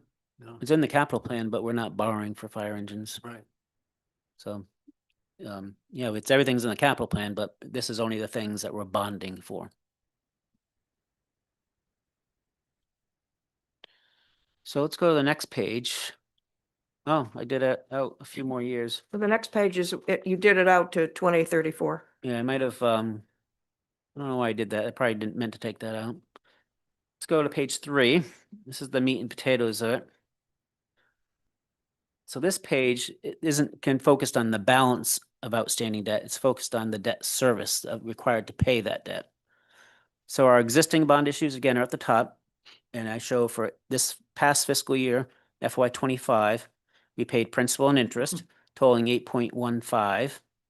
And in FY 26, this fiscal year, it's just over $8 million. And you can see, all things being equal, we would continue to have lower debt service payments on our existing debt, obviously, because we're paying debt off, right? But then I got to add the new bond issues. So just like on the other page where I showed the new balances, this is showing the new debt service requirements and when I think we might have to start paying them back. So if we borrow in 2026 for the water project, $7 million, in 2027, here's what I'm anticipating or projecting for debt service, principal and interest on that bond. So instead of in 2027 paying $7.6 million of debt service, we are going to pay, add 474 to it. I'm going on to the next page now. Right. And have a grand total debt service of just up under 8.1. Yep. I'm going to not talk about the bottom part for a second. Mhm.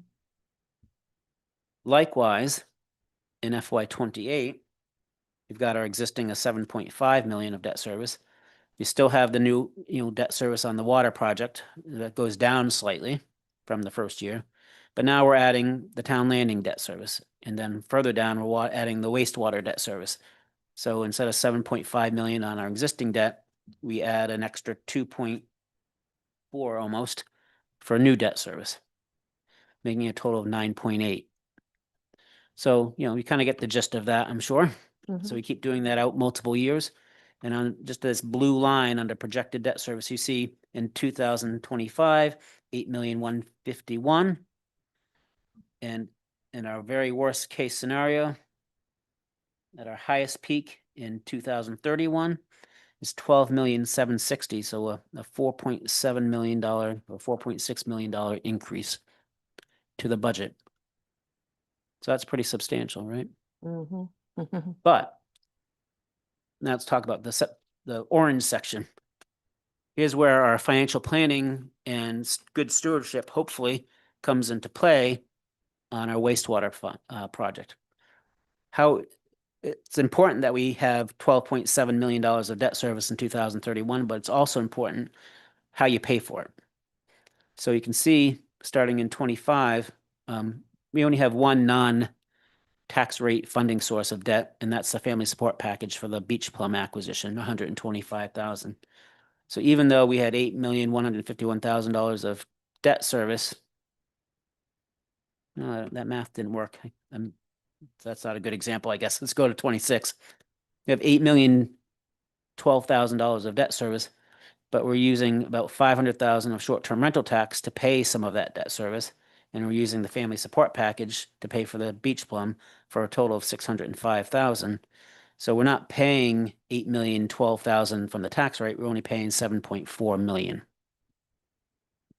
And then you see the next year, 27, not much going on, but in 28, when our first wastewater debt payment is on board, look what happens.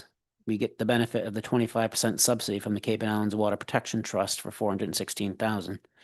We start using our short-term rental tax and phasing that in to pay for debt service.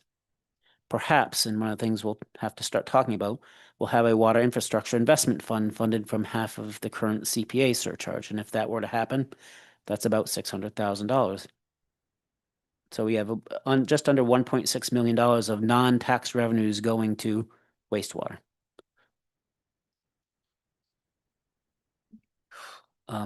The amount our appropriation, our debt service appropriation is going to increase because of that is just $100,000. Still have the family support package. So the total non-tax rate funding is 1.759. So the impact on the tax rate is only 8.1 million. So let's focus on that line. Keep in mind our peak of 2031 of 12,760,000 of debt service. If we take that 2031 column and go down to the tax rate supported debt, it's only $7 million, less than it is today. So our taxpayers are going to see a drop in their tax rate, all things being equal, which, obviously they won't be, but if they were, their tax contribution to the town would go down, their property taxes would go down because we're paying about $1.1 million less in debt service. That's because of the financing plan for wastewater and all the elements we can add to it. So what I tried to do when I do this, and this is a thing I'll have to keep working, several times a year for many years, is I'm trying to keep this net tax rate supported debt as level and consistent as possible. The other thing that happens, if you look back up this column to maybe the prior page is a better indicator. Under the very top, under existing bond issues, the timing of bringing this debt on board is important. So in 2026, we're paying $8 million on our existing debt. In 2027, next year, 7.6. it drops by 400,000. Mhm. That's a good time to add debt and keep things as level and smooth as we can. Then we have a year, we go down to 7.5. So not much there, not much in 29, but in 2030, a bunch of debt drops off. Million too. That's the time we want to start adding the debt, and that's how we can make this tax rate impact of debt service as level as possible at properly timing all this debt. So that's what I tried to do in this schedule. Hopefully it works out that way. Rich, I have a couple of questions. You've used interest rate of 3.50% for a number of things. Are you assuming that that's what you'll be able to get? That's for the Yes. water project closeout, but I can understand that. That's probably something, but also the town landings, you'll use 3.5. Yep. Route 6, you use 3.5, but then you use 0 for the wastewater. Right, because right now that's the rules. It's when you say it's the rules, I thought we didn't know exactly what we'd be able to get the money for. Well, we never know until they finalize the bond. Right. So, but the rule is, and the guidance is, this is why we wanted to be in the program now, is it's a 0% loan. So Following up on Mary's question, how confident are you? fairly, Okay, that's honest. can't guarantee it, but I think I'm more than fairly confident on this first 50 million. It'll be interesting to see 3 years from now in our last tranche or two, if it holds that. Because the whole problem is financing and funding of the state revolving loan fund, which relies on EPA funds. And I think we're probably, and I think it's why they changed the rules all of a sudden, because they were thinking things are gonna dry up. But that doesn't mean they dry up immediately. I mean, it's a pretty big fund. They've got several years. So I think they want to they've heard the feedback. They want to keep the program as it is for everybody that got in this year. And I think they're going to try to honor that. It's just 3 or 4 years out. Are they going to be able to hold on to that? That's my concern, Keep an eye on it. especially since the state's having some issues of their own. That.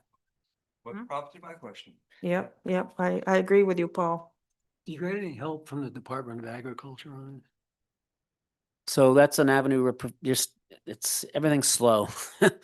But I'm hoping that they'll come through for that $7 million of the final piece of the water project.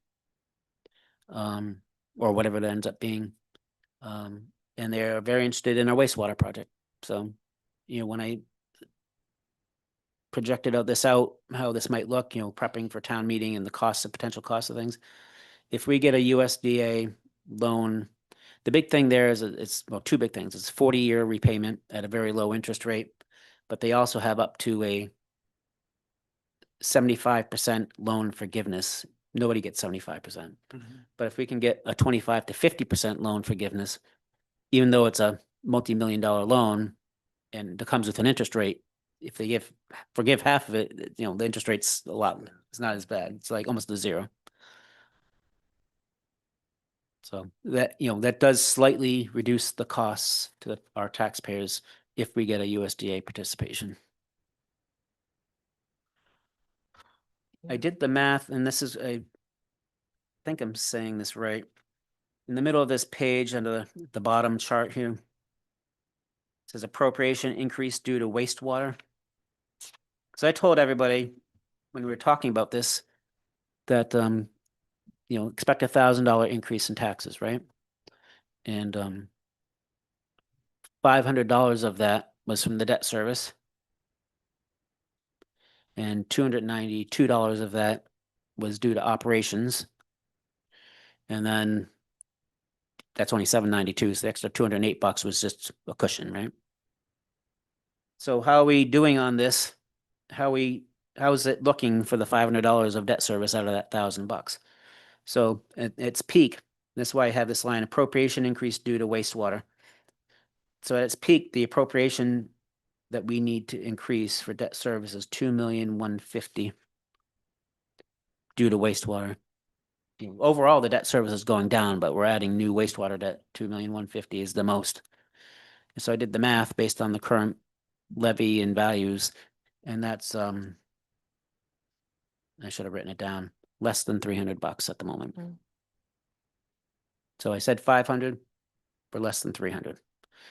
If one of these $50 million tranches comes with a little bit of interest rate, then maybe it'll be closer to 500 again, which is why I went up to 500, anticipating that could happen.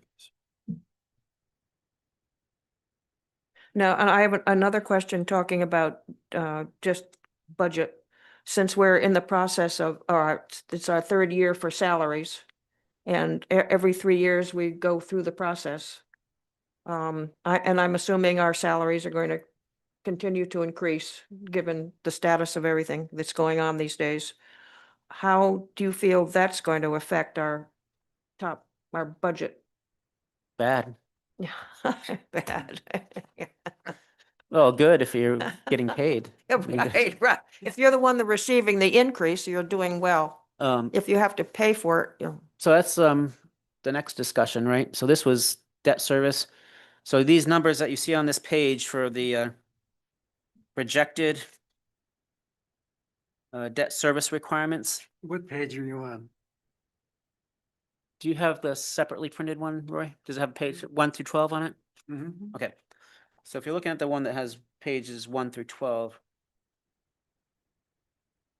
you're going to see in the operating budget and tax rate projection for the next 5 years, which is either next month or the following month, these numbers are going to be in that. And they're the numbers in the blue on page 4. Mm-hmm. And somehow I'm going to have to figure out how to manipulate that projection to include the impact of the non-tax rate funding. So in the blue and in the orange, and to Mary's question, what's so that multi-year operating and tax rate projection includes these numbers, and that's why I wanted to have a specific discussion on them now, but it's also going to include the projections for things like salaries.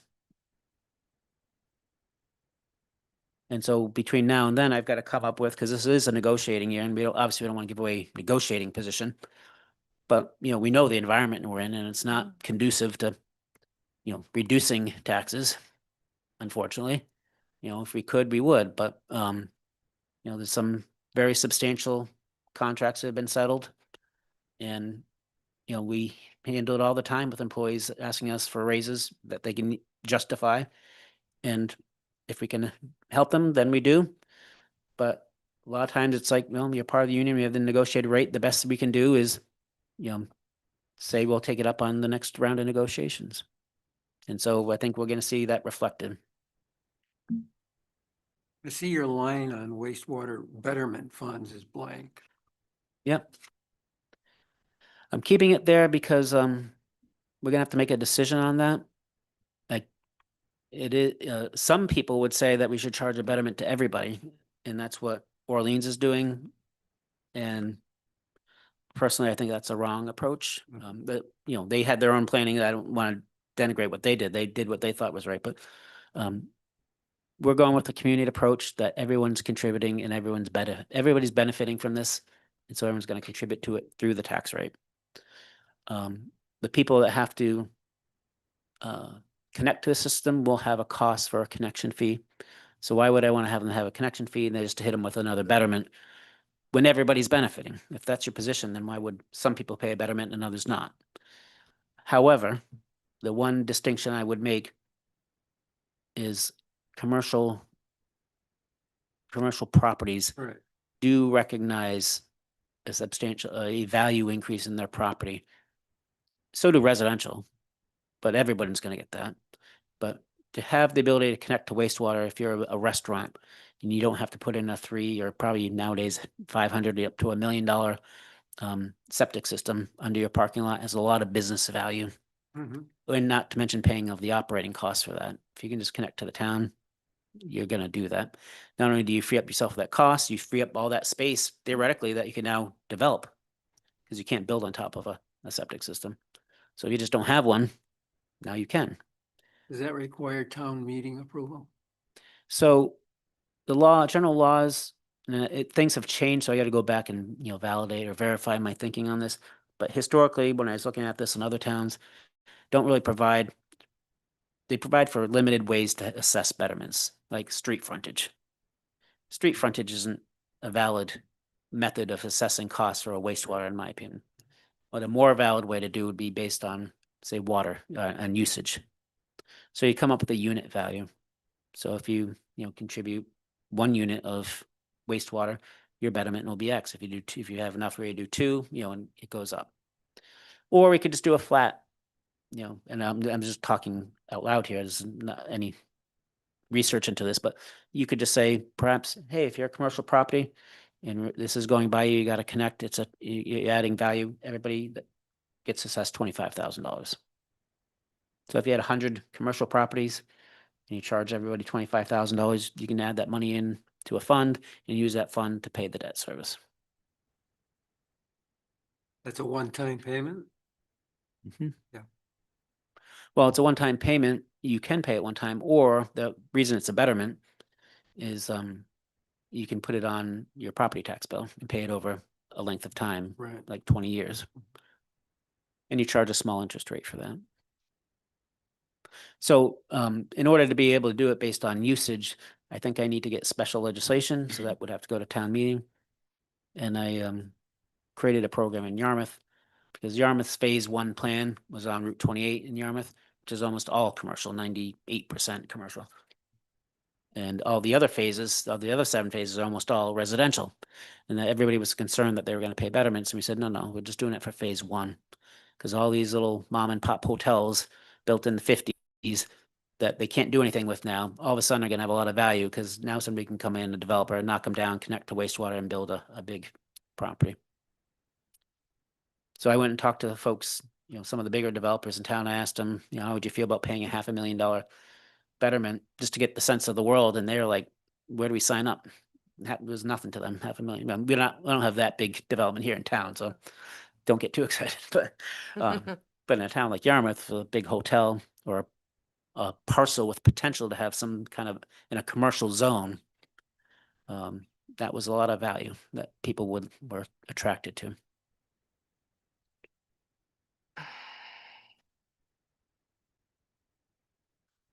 Just one other question on the Route 6 project. Are we looking for a grant? I thought there were some grant monies perhaps for that. Yep. We've got grant applications in right now for that. Okay. But there is a thought, ultimately, we're gonna have to contribute some design funds to it, and so that's what that would represent. We're certainly not going to fund the reconstruction, it's not even our road. But we need to have some effort of engineering and design to get to DOT to get it on the TIP, the Transportation Improvement Plan, and they fund that. Okay. And these are all things, maybe we change our mind when we get to this year and say, you know what, if we're not ready for it, we still got all this other stuff going on with wastewater. So just keep pushing it off, Or it could go the other way. We were doing wastewater down Route 6, and let's accelerate that and try to, get the state to participate and take over the whole project cost on that. And I'm also looking at the CPA, the 1.5%, which you have WIIF here, the third item under non-tax funding. You have that down for 600, which is about half of what we currently get for fiscal year 28. So that would have to be in the warrant for, when would that have to be in the warrant for fiscal year 27? It could be in any warrant. It can be in this upcoming one, or it could be in the following one. You always vote a start date. So you could do it way in advance and just have the start date of 7/1/28 Yeah. or 27, I mean.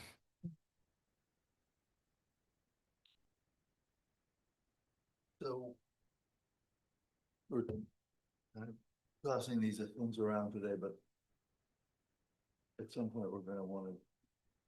Discuss both of those items, the last two items. The betterment and the WIF. Betterment and yeah, and then maybe come up with a recommendation, or how's this gonna work? Yep, so I actually have something in the packet for you tonight, because figured this is a good time as any to start the discussion with the finance committee. Mhm. And then we'll talk about it at the finance committee, and then I'll have to go to the capital community preservation committee. Talk to them, let's get their feedback, probably come back here, Select go back board. there, and then finally hash it out, and then Select board. each committee will probably make a recommendation to the select board. And the select board will have to decide if it's something that they want to sponsor as a town meeting article. So it's 2 town meeting articles. One to reduce the CPA surcharge from 3 to 1.5 or wherever we end up landing, and the other to adopt a WIF for some amount. Yep. Now theoretically, town meeting could say, let's not reduce CPA, Right, and say, vote yes to the WIF, and then taxes have gone up. Wait. But Yep. that's Yeah. how it goes. Yep. That's what town meeting wants to do. That's what they'll do. But, we'll go on with the plan of, this is a neutral. If you do pass both these articles, it's neutral to property taxes. It's just simply reprioritizing the surcharges we're able to add to property taxes. But not so for the better. That would end up at town meeting also, you just said that. Probably, because I'd need special legislation. We don't have a infrastructure investment fund set up yet, though. right? No, needs to be approved by town meeting. Okay.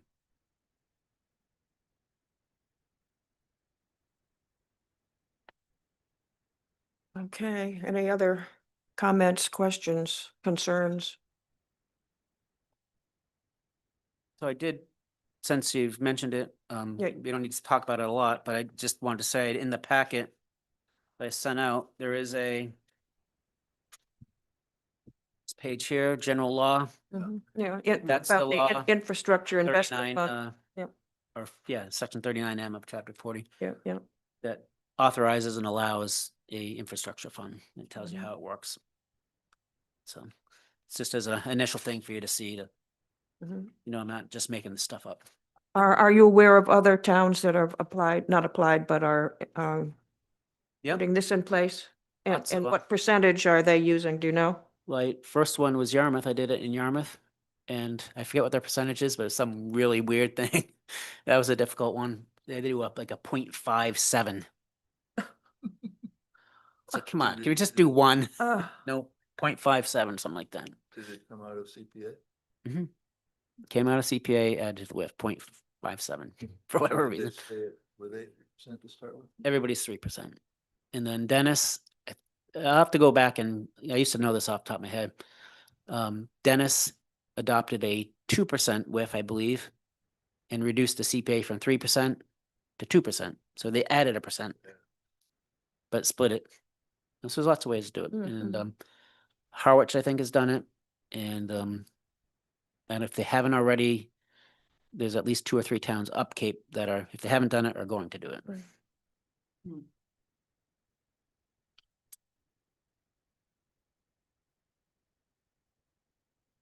But they're all taking pretty much the same approach, exchange one for the other, with maybe a little bit of increase, like the Dennis case. The charge in Yarmouth was fine, it failed at town meeting wastewater back in 2013 miserably. Mm. And the whole point was because of taxes. So the charge of the select board was figure out a way to do wastewater without increasing taxes. So I had like 8 different things that we had to do. Had solar projects, and those revenues were gonna be set aside in a stabilization fund for wastewater. We had our septic plant that is generating surpluses. We had this WIF that we had to do. We had all kinds of things. Mm. And were able to demonstrate, but back then when I was there, we were like, it was probably $150 million project. By the time they finally got around to doing it, it's up over around 200. So I don't know what they're gonna do when they have to start paying their debt, because they didn't get it as exempt debt. So they have no mechanism to add it to property taxes when they gotta pay it. Because why would you get it as exempt debt if you're telling us there's no tax rate impact, right? So, Our entire borrowing would be exempt then. yes. But we won't, exempt debt means you can add it to your property tax levy Right. and charge property taxes for it, which is what we'll do, but we'll back out all those extra non-tax charges first. But what it does give us is the ultimate protection if one of these things falls apart. Short-term rental goes away for some reason, Mhm. or, there's a total recession, nobody stays here anymore, and you don't have $1.5 million, you get, $500,000. It does give us that protection that it doesn't destroy the whole rest of the budget. Mhm. I don't think those things will happen though, but,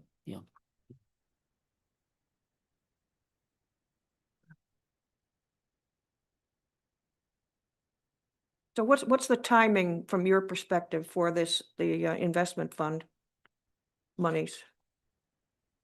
I think I want to have it at this upcoming town meeting. You have it, I'm just looking. Oops, that's not what I was looking for. I think there's no time like the present, whether it's needed for debt service or not, we can have it sit in the fund, just like we have a wastewater stabilization fund. It can help the startup operation. It could help, Mhm. if we run short on one of these little things, it can cover a shortage on that.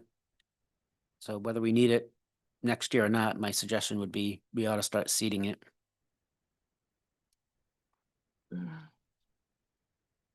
But I think that's a lot of discussion that probably has to happen. I don't know what the CPC feels about it, or if they have a lot of projects they think are on the table that they want to get done. So maybe you want to do them before we do it. It's lots to talk about, I guess. Well, as you know, this past year, the CPC agreed that we would be attempting to reduce the 3% for certain folks based on income Right. issues. But that was not on the warrant because we had the RTE issue. So now you're talking about doing something very different with the monies. I mean, using the monies for wastewater versus using some of the monies to reduce the taxes for some financially disadvantaged folk. Yeah, Is there a provision in the WIF for low income exemption like there is in CPA? I don't think so. But, so that's still on the table though, Mary, the exemption thing. I gotta start I gotta get with our assessor, get an update as to all the programs we offer. We may have an RTE, and we do have the community fund. So what are the current level exemption? And there's also legislation that allows us to increase exemptions now. So that's why I gotta look at it with our assessor and okay, where are we? Where could we be? And what are the other options? And what mix of all this stuff do we want to do, given where we think we need to go? How many people have responded and completed the paperwork at this point? Less than Not 900. as many as we'd like. Yeah, out of how many? We're 7,000? anticipating 2,500, right? Okay, all right, so it's not. Well, I guess there'll be work to do on the back end. Like you thought. Yeah. But there's gonna be like a postcard going out, right? Or- Yeah, we've got still a lot of efforts to put out there, so. Yeah. But I think, that's impacts probably, I'm guessing, it's their decision and they all think what they think individually as select board members. But it might be impactful to what they ultimately set the RTE rate at, right? Doesn't have to, doesn't have to be 20%, doesn't have to be 10%. You might decide since we didn't have all these signups, the closer you get to that 2,500, the more confidence you have that you're not gonna blow up your overlay and have to give all kinds of refunds. The farther away you are, maybe you just gotta scale it back and you can't do 10 or 20%, you gotta do 5%. Or I don't think 1%, nobody would do 1%, but theoretically you could. Maybe they'll do 0.57%.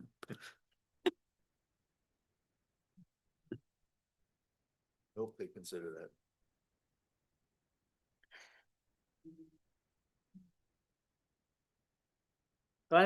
So I was encouraged by this. I think it worked out kind of intended, with kind of stabilizing the tax rate impact on debt.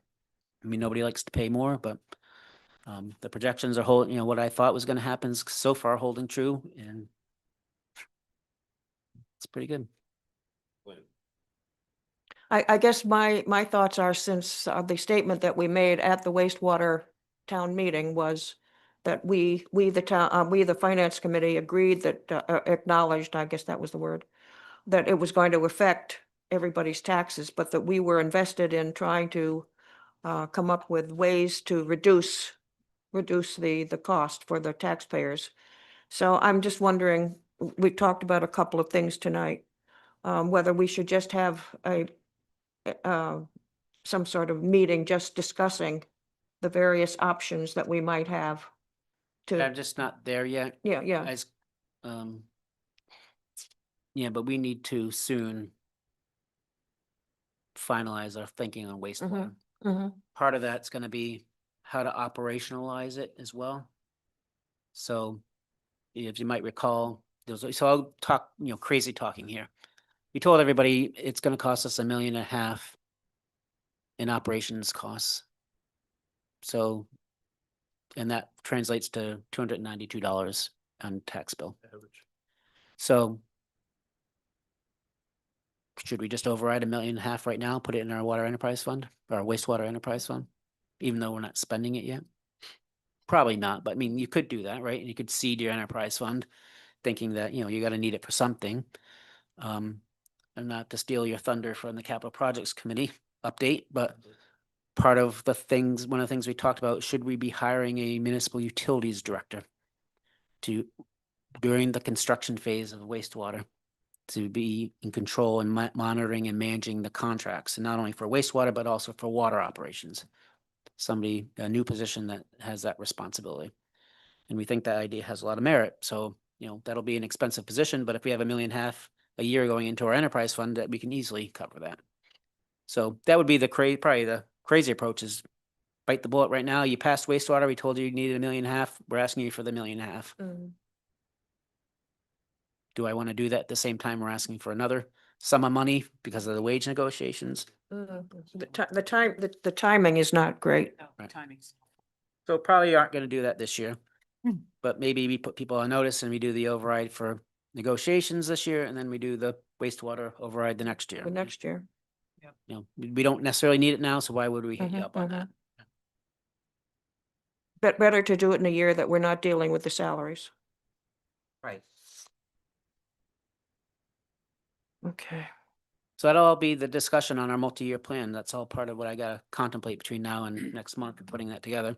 Where do I wanna slot things? And then I'll have those talking points for you guys to consider. Is that next month, Rich? Think it is, yeah. I'm sorry, was your question about the RTE? No, Oh, it oh. was about, Oh. next month's meeting. Oh, okay. That is an agenda item. Oh, yeah. And I have a question about the RTE. Is the select board making that decision next month or in September? What's the current It's timing? the Do you know? meeting after Labor Day. So it's September. Trying to give as much time as we can, and that's about as far out as we can go. Okay. Okay, September. After Labor Day. Okay. So does anybody have any other comments, questions on the debt projections? Very helpful. I'm sorry? It's very helpful information. Mm-hmm. And I think having a discussion on the different options for covering it, I think not only important for us, but important for the taxpayers. Sure. Let me see, new business. I don't have anything. We've discussed the RTE. I wanted to know when that decision was going to be made. And you've told me it's going to be the, after Labor Day in September. And the only other thing I had under new business was just to discuss the open meeting law, and we discussed that under the minutes. And as I say, I just want to make sure that everybody, is aware of not deliberating on anything, on email. So I'd just say, Mary, so Ron sent us an email and I think everybody saw it. I didn't think that rose to open meeting law thing. It was a simple question Right. and I just provided the information. And so so I guess the key takeaway here is, you know, Mary or Peter or Paul, you know, don't chime in and deliberate after, you know, it's, Right. a question was asked, the information was provided, Mhm. that's fine. That's the end of it. As long as you're not going back and forth talking about it. Right. So. Yeah, I shouldn't be giving you my opinion on what you've said or Right. questioning it or, Right. or as far as, Yeah. in this case, Ron. But just for the public record, it was a question about the status of the audit and we just heard back from them. They're hopefully back on it and hopefully it means they will get this done. So. And I think just a good rule of thumb, for all of us is if we have a question to just bring it here so that the public can hear it in real time when it's being answered. So. Or we can be in touch with you privately, Rich. Sure. Yeah, right? yeah, yeah. He's always been very good about meeting individually. Yep. I'm down to, the agenda. It's a little after 6 o'clock. The Capital Project Committee, and I don't know whether I know several of you were on it, so I did get the information that you passed out, and I want to thank Peter for the information on the status of the Nauset Regional School. It's great, yeah. And I do have a question, but I'm going to talk to Peter about it. It has to do with contingency monies. I'm not sure I fully understand. Well, probably one reason is maybe because I misspoke at the last meeting about the contingency, about the, what's it called? They call it additional Yeah. contingency. or- The one's called construction and one's called owners. Oh, those are separate things. There's one for technology Yeah, contingency. but I think I said that the change was that they were taking money from these other accounts and adding them to the contingency. Right. What? Oh, is yeah, happening- I think I asked you in that way, yeah. Happening is it's going the other way. What they're calling, sorry. They're calling it, reallocated contingency or transfers. Ah. And it's being transferred out of the construction contingency to, architectural and engineering,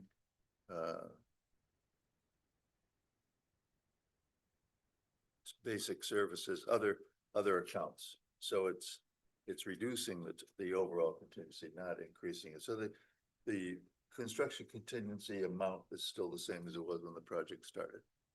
They're just using some of it to fund some of these other accounts. Project expenses. So the total available is going down. Total available is going down. Mhm. Total available for construction. Yeah. Has there been any decision on the modulars? No Uh, figures up to this point.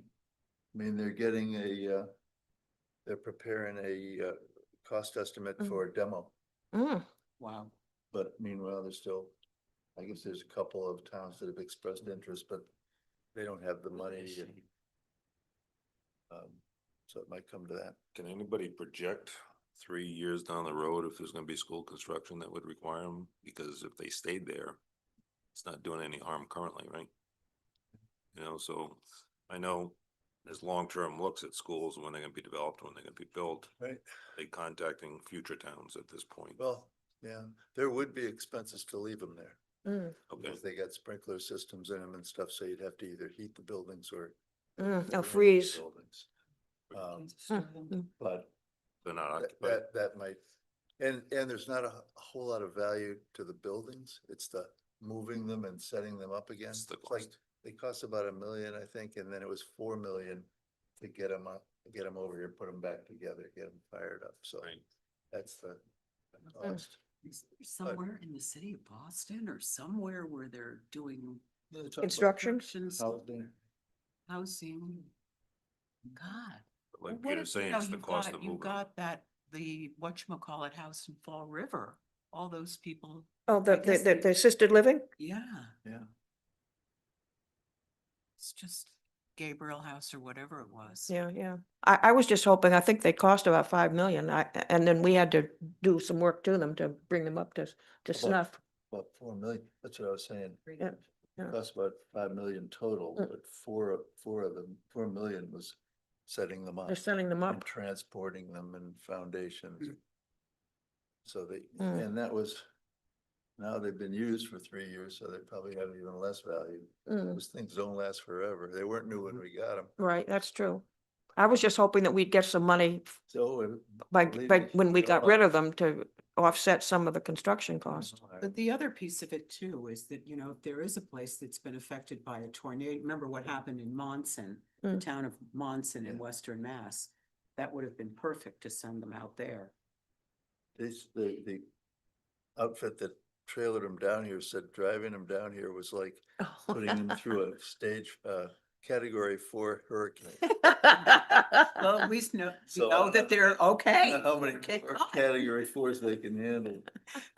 Okay. But the other thing isn't, didn't they bring them in the middle of the summer? Can't If I remember, they Oh brought them my in the middle of the God. summer and the traffic was insane. Yeah. Remember the first day they brought the first one, they took out a telephone pole at Brackett Road. Maybe we Bad should just start. leave them where they are. Oh, dear.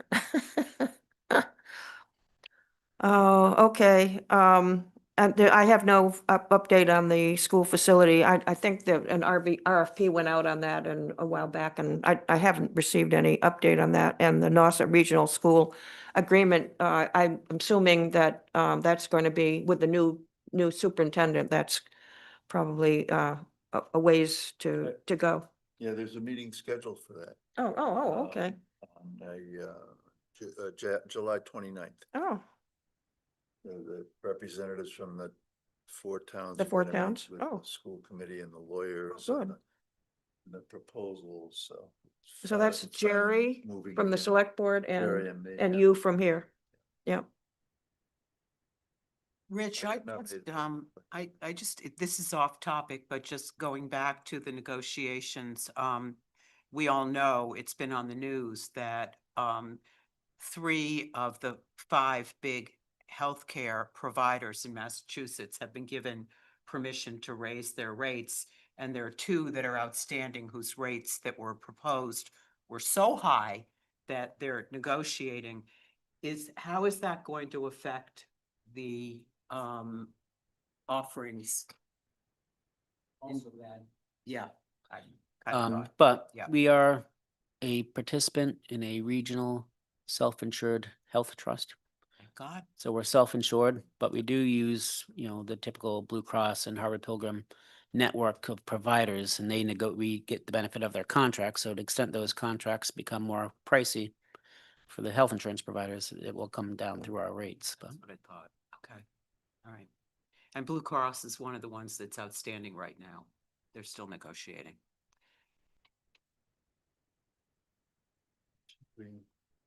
Do a quick report. Sure. Capital projects. Rich.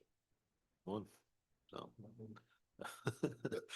Schedule rise right now, for the plant side, I think we're looking at, middle of August for the 60% complete documents.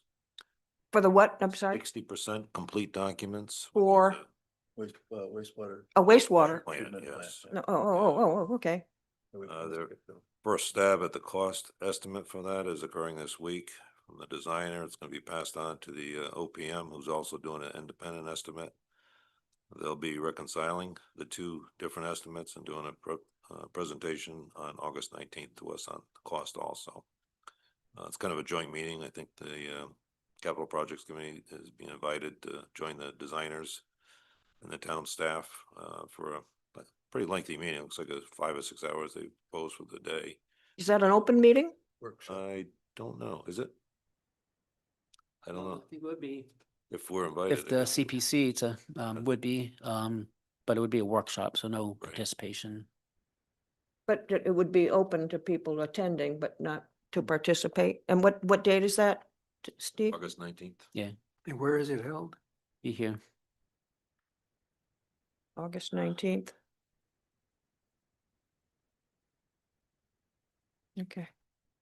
And aside, on the collection side, which is being designed by Apex, they're out of the 30%, probably working towards the 60%. They'll be a little bit later as far as that design because of the survey requirements that are required.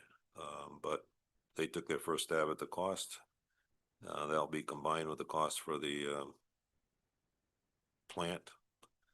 And then hopefully on the 19th, we'll get a big picture on the whole projected cost at that point.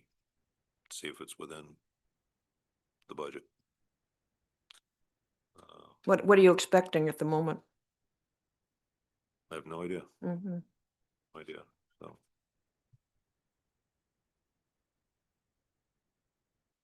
It's a pretty quick timeline. So we have a submission to SRF on the project in October. And basically you have after that, you get all the contracting done and you gotta have everything lined up by next June. So, I mean, bidding will happen in the winter and to the spring. Right. Tie up make the awards, get the contractors lined up. And if that all pulls together, then we'll be looking probably in the fall. To actually start work? yes. Mhm.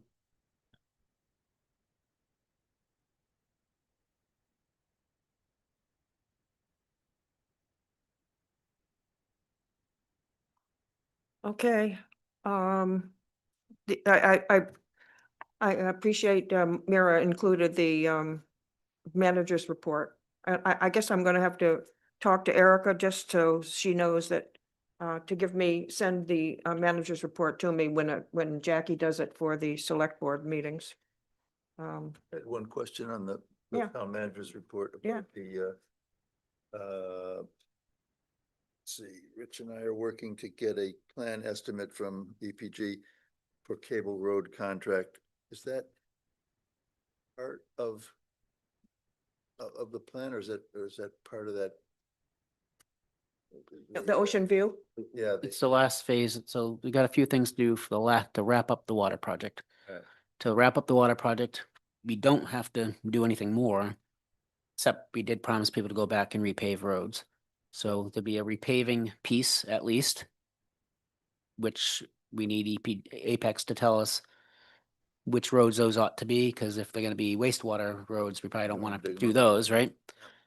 So at least it's that, and then at most, it's an extension of a main down Cable Road to Nauset Light Beach. And maybe down Nauset Light Beach Road, some amount to get a hydrant, but not individual connections to houses, because there's a big permitting issue with the seashore that makes that complicated. Right, and, okay, and it wasn't gonna loop back around on Nauset? It's not gonna, That's that's not not in anymore. play anymore. No.